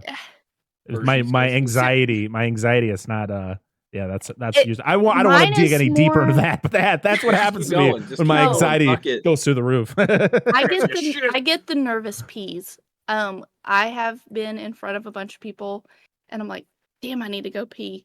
And they're like, you don't have time. And I'm like, okay, let's get this over with right now before I pee my pants. Yeah. So yeah, Tony can't find Paul. They try to call him and they get this like loud screeching noise that comes through the phone, which causes Alex to drop the phone. Then they hear the piano playing at night, the same melody that Paul was playing with Hector. Hector just and so they think, oh, Paul's still around. So they go down there. They're trying to find him all over the place. They eventually do find him. He's like sitting up against a wall, but he's not saying like anything. one of the clowns. Yep. Yeah. But that's after they do the whole scene with the clowns in the freezer and stuff. Oh yeah, because they literally walk out of the freezer and he's against the wall in the basement. Yep. Yeah. This is one of the biggest beefs that I have with this movie, and this movie is perfect in everything to me. This is my favorite film of all time. But what shit ass fucking friends are these? Yeah.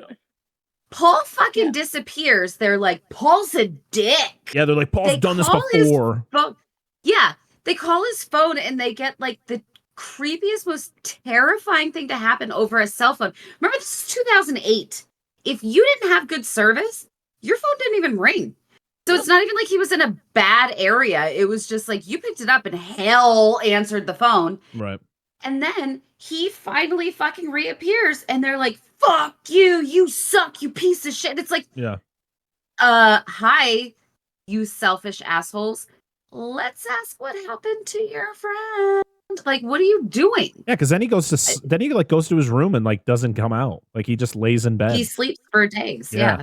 He's dead. Well, what I was going to say is you talk about it being shitty friends, Abby, is look at the whole scene leading up to it with the phone call. The cameraman's like, here, take my phone. And the fucking shit happens. And they drop his phone on the ground and nobody offers to pick it up. He just walks off. And you're like, fuck you, Alex, you piece of shit. Like, what? Yeah, you just broke my shit. That was a fucking flip phone. Those shits were fucking expensive.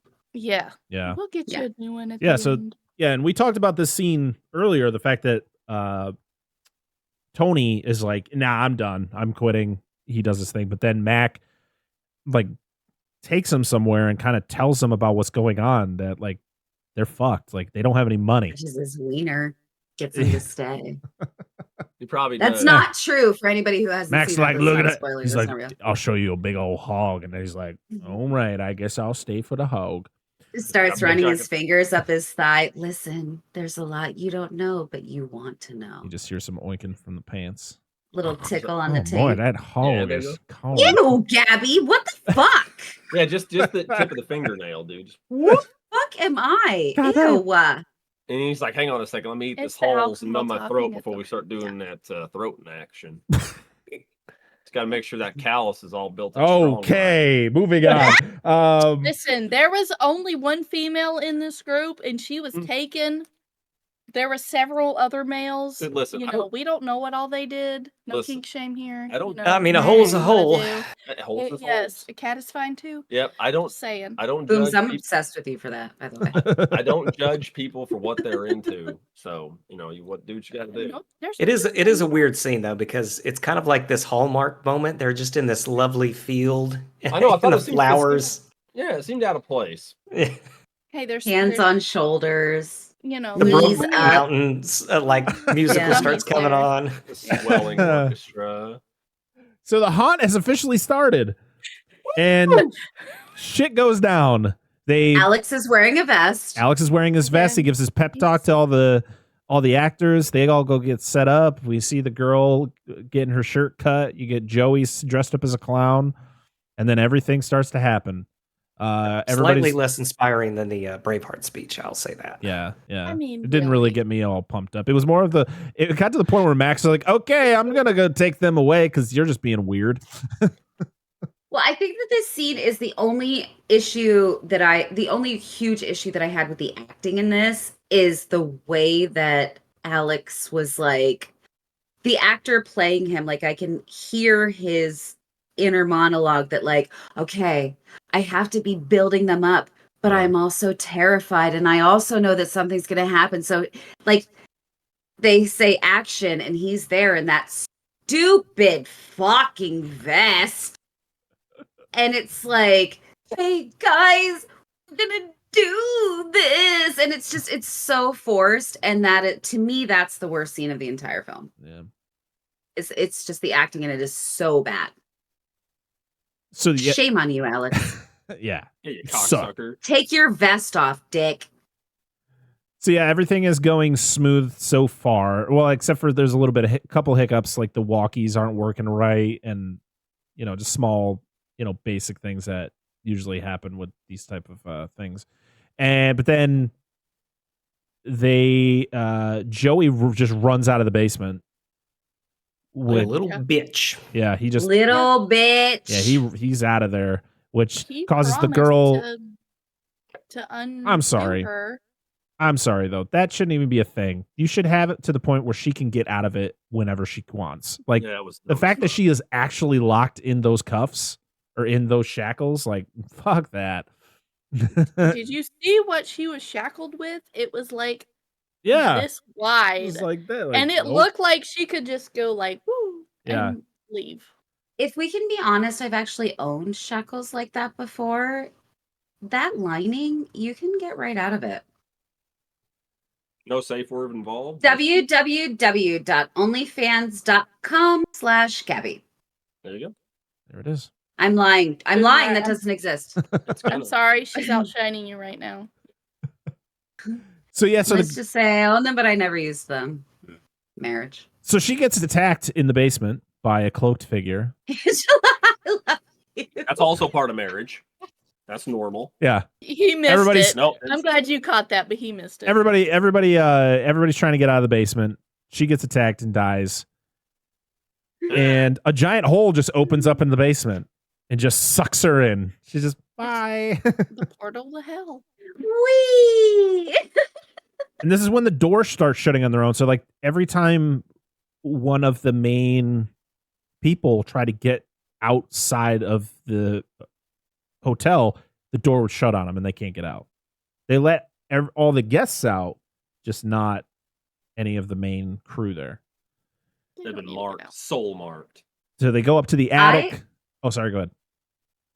I was just going to say, I think that the way that they explained that in the sequel, I believe it was 2, the way that they explained that all of the guests got out, but the actors didn't. Like anyone who worked for Anybody who is disappointed by the end of this, like the end of this specific movie, I think anybody who's disappointed by the ending of this film, they all that I've talked to have all had like kind of the same reactions. Mm-hmm.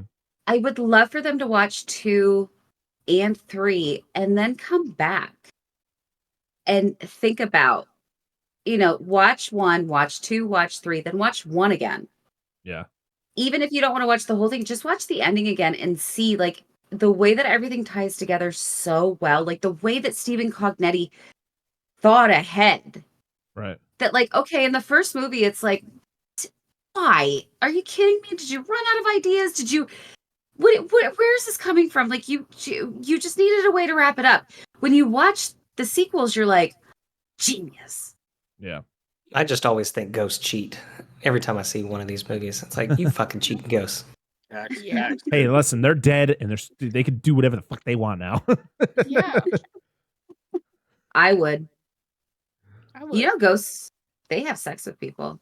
I'm Yeah. not saying I wouldn't touch a penis, but I'm not saying I would not touch a penis.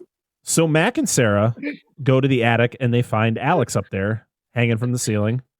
And one. this is when they drop the camera and then it shows that there's cloaked figures up in the attic. They get attacked. And then we go back to Sarah's interview with Diane. And earlier in the movie, actually like the beginning of the movie, Sarah mentioned they asked Sarah like how have you been? She's like, "Oh, I'm in a better place now." And like when you first hear that, you don't really think it's just a weird way of maybe saying you're okay. But then you find out what it really means by the end of this movie, because at the end of the interview, it's not the end of the interview. She's just like, "Can I get a break? I'm really tired. I just want to, go rest." And they're like, "Yeah, sure. Go to your room, take a nap, do what you got to do, and come back. And we'll finish off." She's like, "Yeah, so I'm in 2C, so if you need me, that's where I'll be." And so they're like, "Cool." And so while Sarah leaves, Diane's like, "Let's go to the hotel," because Sarah pretty much talks them into doing it. They're like, "Hey, have you ever tried just breaking in?" They're like, "No, but okay, let's try it." So they go to the hotel. They break into the hotel. Well, first they go to the front desk to get Sarah. And they're like, hey, so we're looking for Sarah Havel. She's in room 2C. And they're like, well, our rooms don't have letters. And they're like, okay. And they're like, yeah, there's nobody here by that name. They're like, alrighty. So they go to the hotel. They go around. They see all the different things that we've already seen in the tapes. And then they get to the rooms and they find 2C and they're like, what the fuck? And they open the door and Sarah's sitting on the bed. But 2C is locked from the outside. Yes. It has that old school It's hook lock. The slide. Is it the hook lock or is it the slide lock? I'm pretty sure hers It's the is hook lock. Hook. Okay. Yeah, it's the hook lock. Yeah. And I was like, That's my attic door, by the way. Ooh. That's the older style locks. Is that hook. And there is there's two figures that show up right behind her. There's two of them. Yeah. Yep. Right. Because, the 2C, I think, is the director's way of telling us that in this room there are two cocks. That's true. There are. So the cloaked figures. Bam. Yep. Mic drop, truth bomb. Solved the I just mystery. assumed it was cloaked figures, not cocks, but I think he's onto something. it could be both. I do think that just and this has nothing to do with cocks. I'm just saying. It would be the I first think thing. that literally I could talk about them for days. Hello, penises. Hi. Fascinating. Yeah, hi. Hey. Miss you. We can talk about that, and the guys can talk about the boobs, and No, we'll still talk about penis. Listen, I'm not just going to sit down and just talk about boobs. Listen. Just the way that you guys picture us all What do you being think about alone and having nipples? like pillow fights in our bras and panties the entire time. We picture you guys sitting around and like talking about boobs. Like we just picture you like drinking cheap beer and talking about boobs while you're picturing us in like a beautiful white room and like bras and panties and our hair and makeup done. And we're just like tossing pillows at each other and being like, oh my God. And then like, yeah. That's what in my eyes I picture. But anyway, Or I actually had a what? I said, or measuring them. They're Actually, sorry. Angela I'm is not- my best friend. so funny But I thing did. is, Oh, go ahead. No, go ahead. Gabby. No. Go ahead. Real quick. When I think, okay, this is legit train of thought. When I think of boobs, I know they don't work this way, but I always think of the physics device where it clacks into the other one and then it clacks back, and I just think of that way with.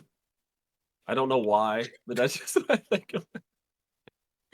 Yeah, I don't know. There's a name for that device, and I can't think of what it is. What does this show become?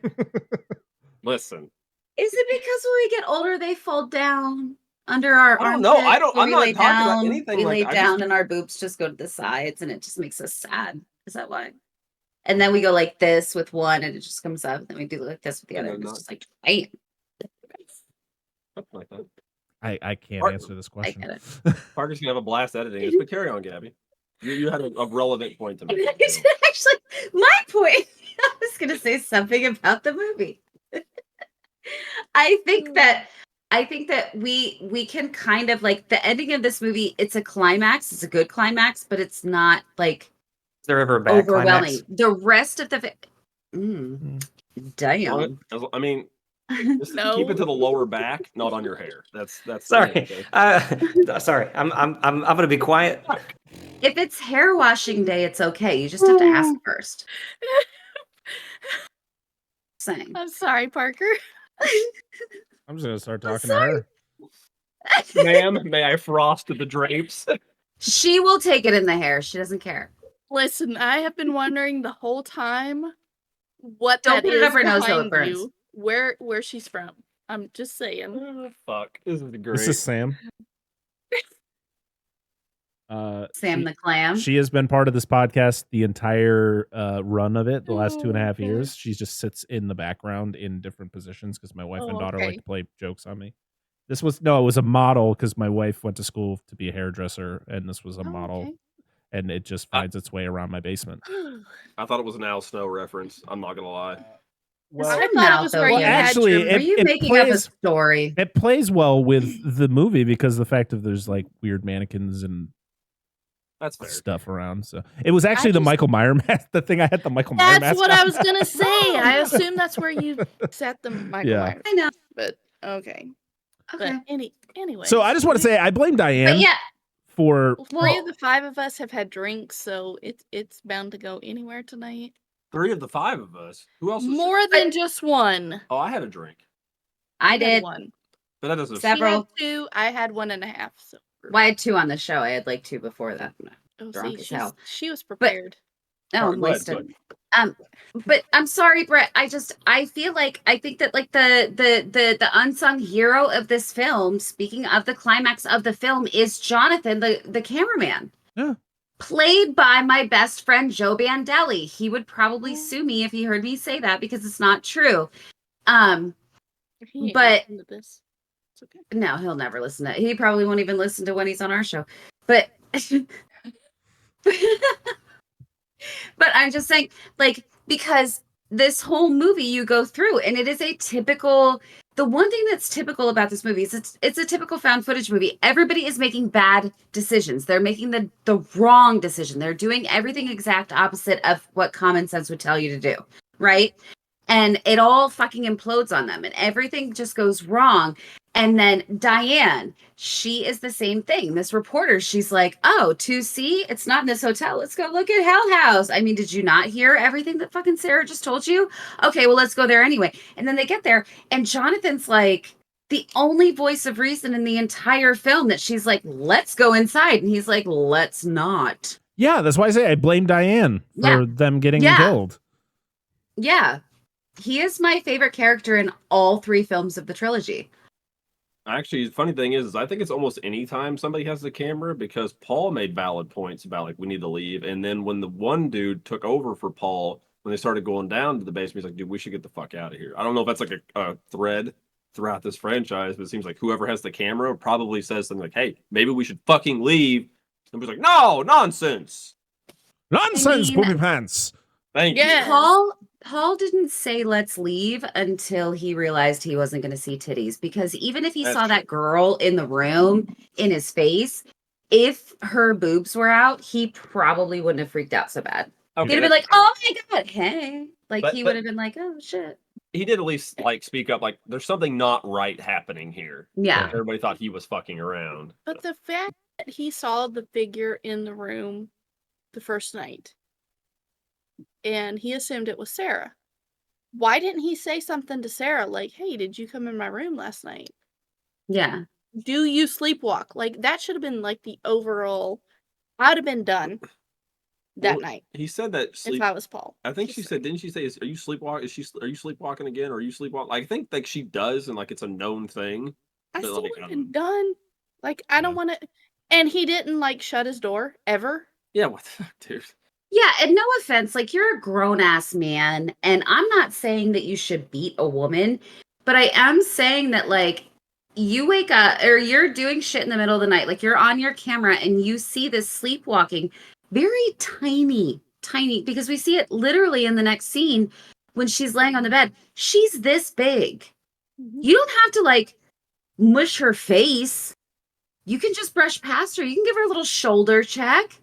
Like, you don't have to push her or pick her up and throw her, but you could turn around and be like, "Oh my God, are you sleepwalking again? Let me go get Alex." Like, you're being weird. And then get up and walk past her and go and open Alex's door and be like, "Hey, your girl's out here. Yeah. Get her. She's in my doorway." And also, shut your fucking door, porn stash. Yeah. And the whole red light behind his door. Yeah, it's Like, it very wasn't- eerie. The first night, yeah, he did that. But then the second time he recorded, it was still red behind him. I'm like, wouldn't you be concerned that there was red light behind you? That's not It's the exit normally- sign. Okay, see, I can get that now. Yeah. It still looks good though. Oh, it's amazing. Yeah. I would have at least shut my door because that would have bothered me.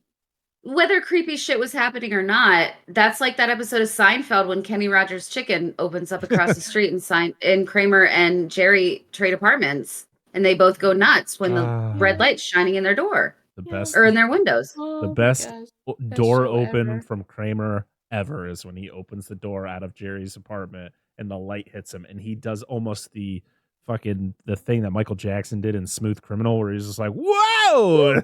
He goes, so good.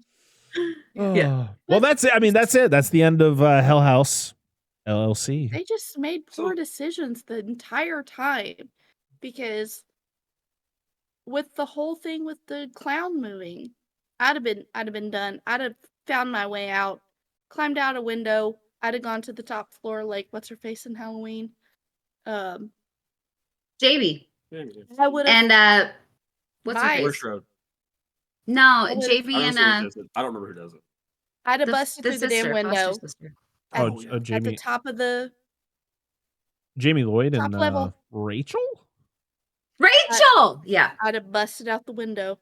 Well, I don't care if I'd have gotten cut, had tetanus, whatever the hell, I'd have been gone. Well, when the clown appears at the foot of the stairs and Mac is like, "Fuck this, I'm fucking going past him," and he goes past him and just goes into the dining room, go past him and get into your fucking car. Yeah. Well, another thing I was going to say, something that I don't know it was in the director's cut or the regular cut, but after the interview ends and she leaves or whatever, sometime in that she says like, "So when you left, you just went to the front door and left." And she's like, "Yeah." And then it cuts to the scene of her trying to leave and Paul's there and caves her head in with the video recorder, and then he slashes his own throat, and then she gets drug off.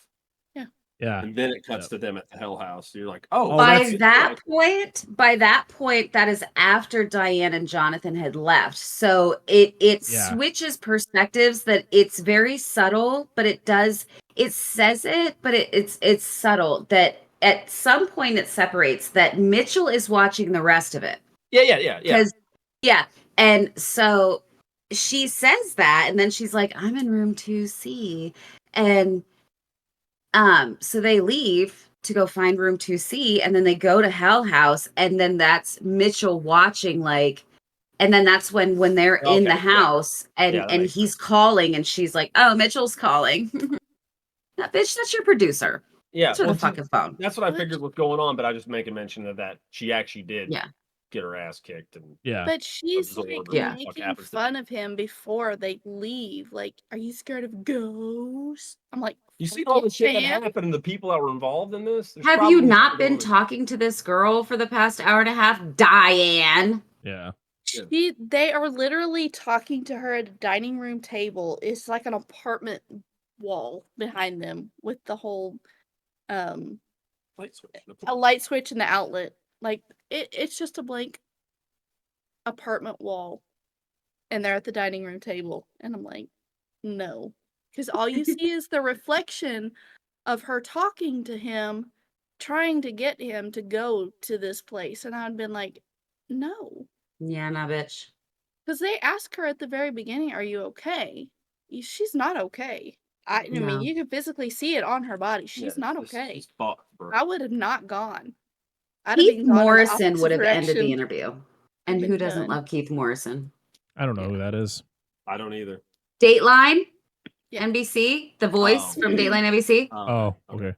Yeah, he would have turned around and said, like, "Mm, Probably not a good let's idea. get her some counseling and then we'll talk." Yeah. This lady needs some B12.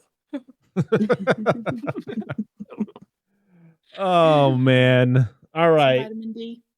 Yeah, so yeah, I forgot to mention the fact that we do get to see the fact that Sarah's actually dead because you see the video of Paul killing her and then killing himself.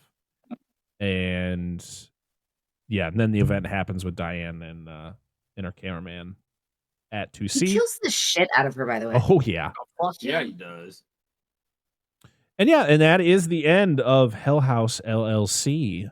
So now let's go around and talk about our final thoughts on the movie, or like what we thought of it. Of course, we know what you guys thought of the movie, especially Gabby, because she brought this one to the table, and you guys have an episode on this movie. So if you guys want to share your final thoughts, go ahead, and then we'll get I to don't think Dan, Gabby liked it and then we'll enough. get to Dan and Angela because since it was their very first time with this movie. So lead it off, guys. Boobs, I think I can speak for both of us. We hated it. I got that Yeah. vibe. I got that vibe. Right, Booms? Not enough wieners. Don't like it. I just said to him, I'm like, did she just call him boobs? But We got boobs on the brain. Son. Sorry, man. Booms, go ahead. I don't have anything to it's my favorite of all time. Booms, go ahead. Yeah, it's great. This is one of the films that actually scares me.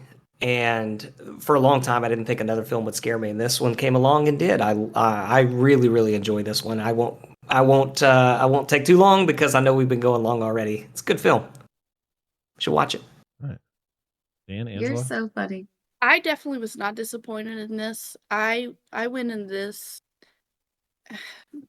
going off of what I heard from people talk about Blair Witch. I grew up at the time where that came out. I still remember going trick-or-treating the year it came out, and the guy I was dating at the time scared the shit out of us by recreating that as we were walking down the street, and I will never forget that. So I found it cheesy. So I think that's one of the reasons I never watched it. So going into this, I'm like, okay, it's gonna be another, Blair Witch recreation. I was not disappointed. I thoroughly enjoyed watching this. I would probably watch it again just to see what I missed, because there were some subtleties. There's so much. Like them pointing out her looking at the angel in the garden. And I feel like that was where she first started her descent into whatever possession had become of her. It was her when they were recreating the lover scene or whatever on the bench. Oh, and yeah. then it cuts to her Staring at over that angel. staring at the angel, and I was like, Yeah. what the hell is she doing? That scene actually, Brett, I'm sorry. I want to finish this. I'm sorry. Speaking of behind the scenes, that is the only improv scene in the entire film. Is when they're in the field and they're hanging out. He gave the cameras to them and just said, have a good time, make up your own lines, interact as the characters would interact, and do what you do what you think they would be doing on their day off. And they all came up with that on their own, which is another testament to Stephen Cognetti's writing, that the whole movie, I think the dialogue in the entire movie feels very natural. Not one scene except for that scene was improvised. Everything was scripted. And I love seeing that. Like, I feel like she just disassociated Completely, yeah. just off by herself. Like, hey, I'm just gonna go, over here while you guys are doing whatever. And they turn over to her and she's just standing there doing whatever. Like, you can't tell that it's improv. Like, there's certain scenes that you can see, like, okay, maybe they kind of just came up with it on a whim. And you see her doing that and it's like, okay, I can see where they're getting at. And it just seems like it slowly trickled from there. And then, like, her in the basement, and when they first start, and they're like, are you okay? And, she's like, yeah, I'm fine. She doesn't sound like she's fine, but she's playing it off like, okay, let's get this over with. I'm fine, but I'm not. Almost like, love the kills, love the, love the subtleties, love, I want to watch it again. Like, I feel like it was good pick on you. Good pick. Definitely would not watch it at night. But that's how you're supposed to watch these. I know. We were watching it during the day, and I'm like, I keep, like, this door is always open, so I'm like, I keep looking. Like, I keep looking on our camera, like, I'm waiting for something to pop out of our closet. And it's just our closet. It's the mark of a good fucking horror movie. Mm-hmm. I know. Brett? Yes, you're supposed to watch it at night, but if you're so scared that you can't rewatch it during the night, that's a scary fucking movie. I agree. Yeah, like going into it, I had my, I'm down here with a lot of movies that we watch because I'm like, I don't want to get my hopes up too high and be disappointed. So I'm just like, okay. But I was kind of disappointed that I let my standards get that low. Like, there was a couple of times there was bad words said. And I wish that I had recorded that, but I was not appropriately dressed, Good. Okay. I'm good. I'm gonna keep mine short because if Brett will allow, I need to do story time. You call it I did. It's Parker. If he'll allow, I know it's weird, really weird. Anyhow, obviously not my kind of movie, but I did enjoy it. I like how grassroots it felt. The subtlety and little things they throw into the background that everybody's talked about at this point. And I thought pretty much all the characters were enjoyable, even the shitty ones, except for probably Alex. But I guess he had his reasons. But like, I like how they kept a lot of shit vague, and there's stuff that happened before, but they don't talk about it, which would make sense because you're thrust into this scenario. There would be things you wouldn't know about from the past that maybe get mentioned that only they would know, but you as a viewer wouldn't. But anyhow, it was good. I enjoyed it. I enjoyed the acting, and I didn't realize this movie wasn't rated. Like, there really isn't much violence in the movie at all, which is fine. Like, I mean, toward the end, of course, there's some, but like not like, at least our version, like not really graphic violence, just mainly language. But it was good. I enjoyed it. Again, not my kind of film, but I respect what they did. I don't know the budget or anything behind this, but they did a good job. It's one of those, you don't see the kill, but you know what happens. Oh yeah, it's good. So It's implied. That's good. They did a good job. Yeah, I mean, this is my second time watching this movie, and I remember watching it the first time, and it was very effective. Like, it makes you pause for a second, look around the room, the fuck, makes you think, like, for me, like, movies don't really scare me anymore, but found footage seems to be the one genre of, like, the one subgenre of horror that gets me sometimes. Not all the time. But like, this movie and Lake Mungo were those type of movies that like made the hairs raise in the back of my neck, or made me literally pause the movie to literally look in a dark corner to make sure nothing was standing there, or just made me think, like, overthink about things.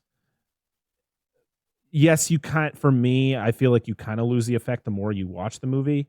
I think the more you watch the movie, you're going to pick up on more things. And I think that's what makes this movie so great is, like we pointed something out to Gabby, or I didn't, because I didn't even know it was there. But like Dan and Angela pointed something out that Gabby didn't even know about. And she's seen this movie a bunch of times. So, it's great to be able to have a movie like that where you can keep watching it and find out new things. I love that about just movies in general. But yeah, I think this movie's a blast, and I think it's one of the best in the found footage genre. I would love to talk about the sequels at some point, even though I'm not as big of a fan of them as I was of this one. But I think if based just on the story itself, I think it'd be a very interesting conversation to go through the rest of this franchise. Maybe don't invite us for that one. Well, I have to invite you for You those. talk too much. No. I talk too much. Boomer said like 12 words this entire time. I'm sorry, Booms. He's been over there waiting for his alcohol to get here. He's just been like, come on. Boomer had his episode when we talked about Predator. This is your episode. You picked this movie. This is your episode. This is the Gabby episode. Boomer is here for support. Supporting. Yeah. I said I couldn't wait for you to pick a movie, so good. This is, before you do all your outros and Booms tells you where to find us, I would like to remind all of the people that if you sign up for Shudder, you get a 7-day trial. And in 7 days, you can watch all 3 films of this trilogy. And if you get your trial after October 30th, you can also watch HELL HOUSE LLC Origins, The Carmichael Manor, and that's the new one. And I will tell you right now, I've been reading like advanced reviews, advanced screenings, and people talking about like what they saw. And people are saying that this Carmichael Manor is scarier than the original HELL HOUSE. And I know that they always put out the good shit when a new movie comes out, and they're always saying, they, of course, they're not going to say like, this sucks compared to the original or whatever. This has nothing to do with Abaddon Hotel. It's completely, but it's all going to tie together apparently. And I believe that it will, because Stephen Cognetti is a fucking genius. And,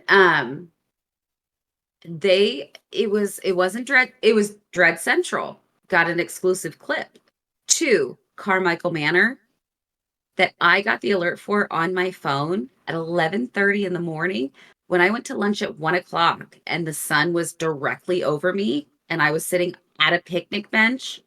I started watching that clip and it freaked me out so fucking bad I couldn't fucking finish it. Whoa, I'm so excited. Get your fucking free trial. And after your free trial's up, bitch, cough it up, okay? I'm poor and I'm single and I still could afford $7.41 a fucking month for Shudder. So get it. And give me a fucking break. Skip your fucking Starbucks for a day. Yeah. You basic pumpkin spice bitches. There's a lot of great streaming services out there. Like Shudder's great, Screenbox is great, in my opinion. And they're all not that expensive. No, they're very inexpensive. Don't get Netflix. Just say fuck Netflix. Get the fuck out of here. You could literally get Shudder and Screenbox for less than you pay for fucking Netflix now. It's ridiculous. Damn, we're getting rid of Netflix. Oh, I know it kills me because they make giant turtle shows, and I'm like, I need to watch giant turtle shows. Just get it for the giant turtle show and then cancel it. It's fine. I know. There's certain things I have to watch soon. This is our comment section of the show where we go to all the social medias and we ask people's opinions on the movies we are covering. So we, of course, go to X, Twitter, Instagram, Threads, and Facebook and ask, what do you think of HELL HOUSE LLC? And we got a few just on. Is X separate now? I just go Twitter/X. It's the same thing. It's still Twitter.com. Social media. I know. But we got a couple responses over on Twitter. I'm just going to say Twitter. Our first one is from Half Price Horror, or at Half Horror, who said, it's a fun movie, but I can't say I'm ever scared by it because I can't put myself in the position mentally. I'm not going, oh, what would I do if that was me? Because the answer is not be in the fucking hotel. Yeah. Cat Tsunami, at Cat Tsunami Pod, or Chat Tsunami, God, I can't read, who said, I completely forgot about this one. It was an interesting premise, but from what I remember, it was an all right ending. At eBunny061 says, love this movie. We have patron in front of the show, Jason, or at Nerdrovert, who said, so much fun. A few genuine scares that were not expected. As for my favorite, One Cut of the Dead, and it's not even close. Oh yeah, I did ask in the tweet, what is your favorite found footage film? And I think that was the only one that we got an actual answer to. And our last one is from Pop B, or at D3LVUS, who just says, first one is the best of the series so far. Uses the follow-up footage from news outlets and eyewitness accounts to add another layer to the typical found footage film.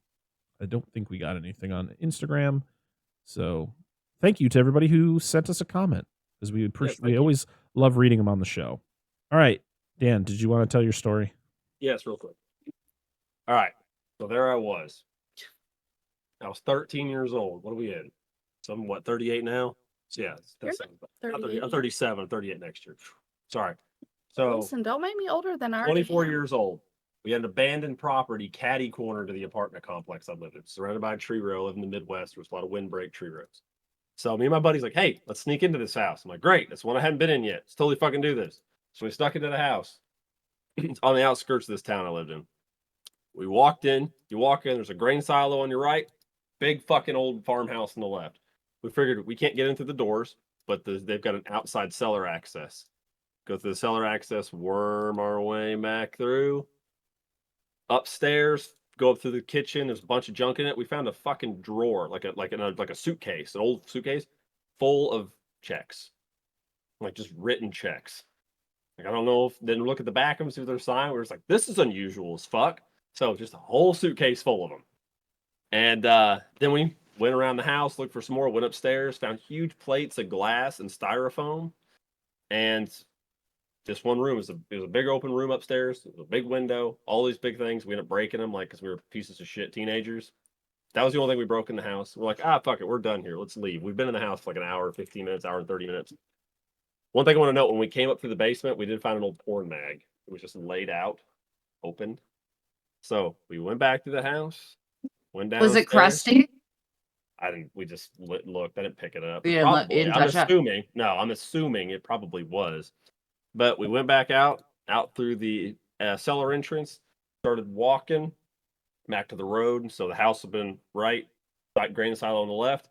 And the dude, when a guy was with us, like, holy shit, look up there. And I turn, and in the window of the same room I was just in, it's an older house, I could only see from here, top, down, and it was this dude, butt fucking naked, dick out, just in the window. And this dude was like, I remember being like a well-built motherfucker. Like, he was cut. He was not like this fat, gross dude. He was just like this, and just like fucking full mast at the window. And we just bolted in the same room we were just in before we left.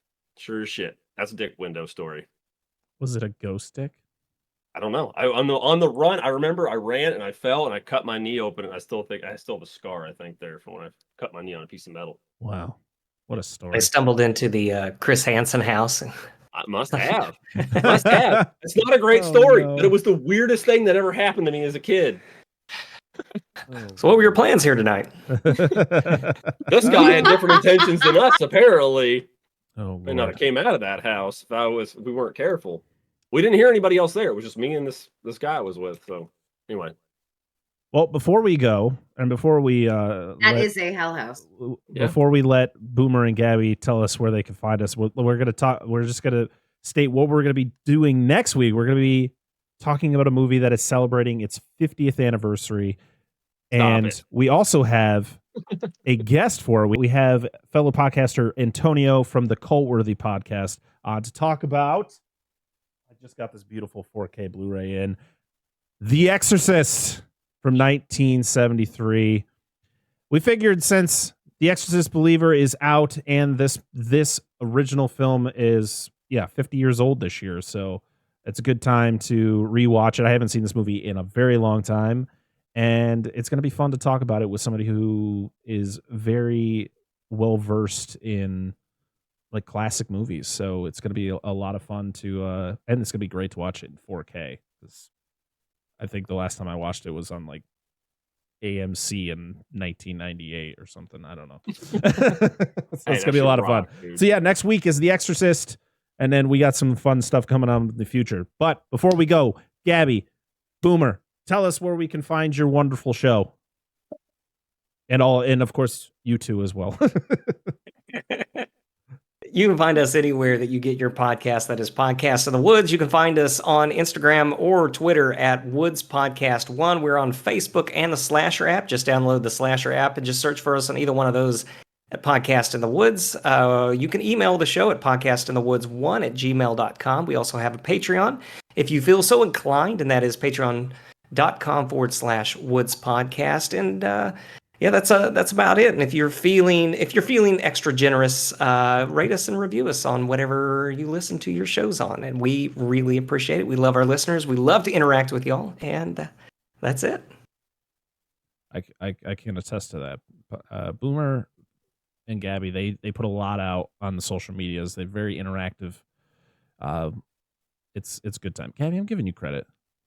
Just take it. I don't know why. Listen. Let's have an honest moment here. Heart to heart. I don't do shit on socials.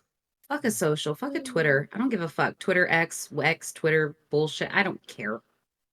Boomer does all of that. If you want to talk to me, you have to go to Slasher. Something I the can't. one I can't app we're with not all of on. these.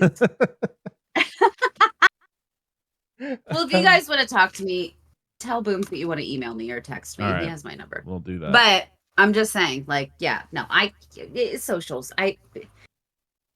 It's our bread and butter, but I don't give a shit.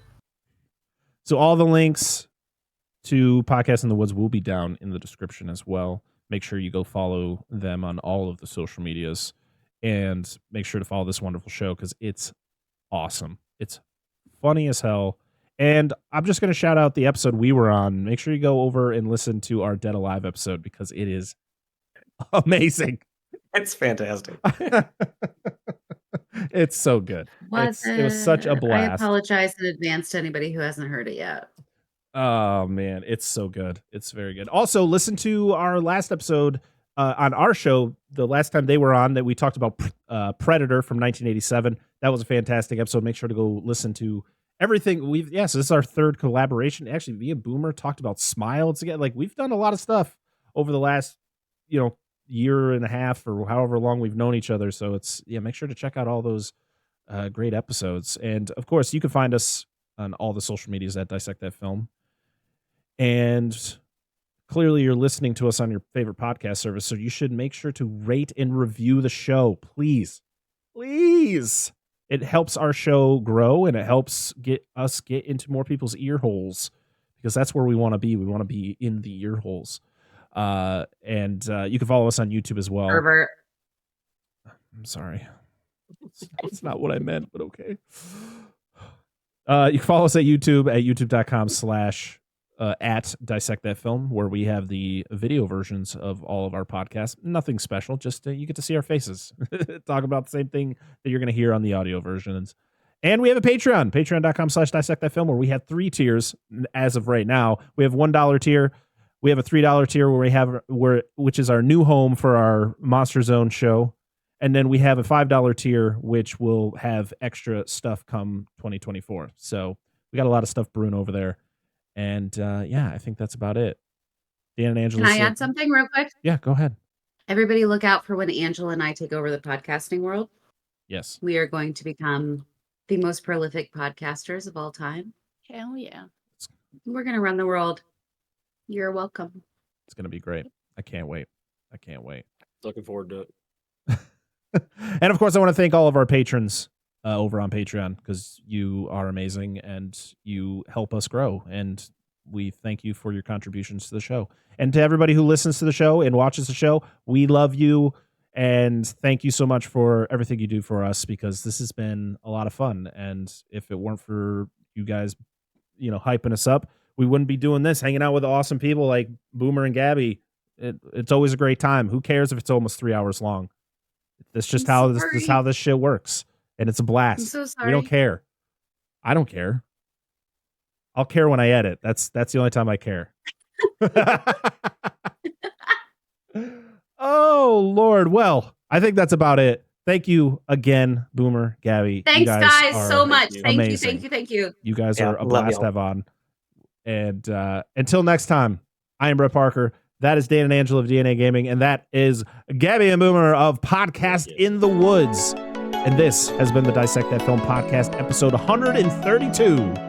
We'll see you all again next time. Bye-bye. Thanks, guys. Bye.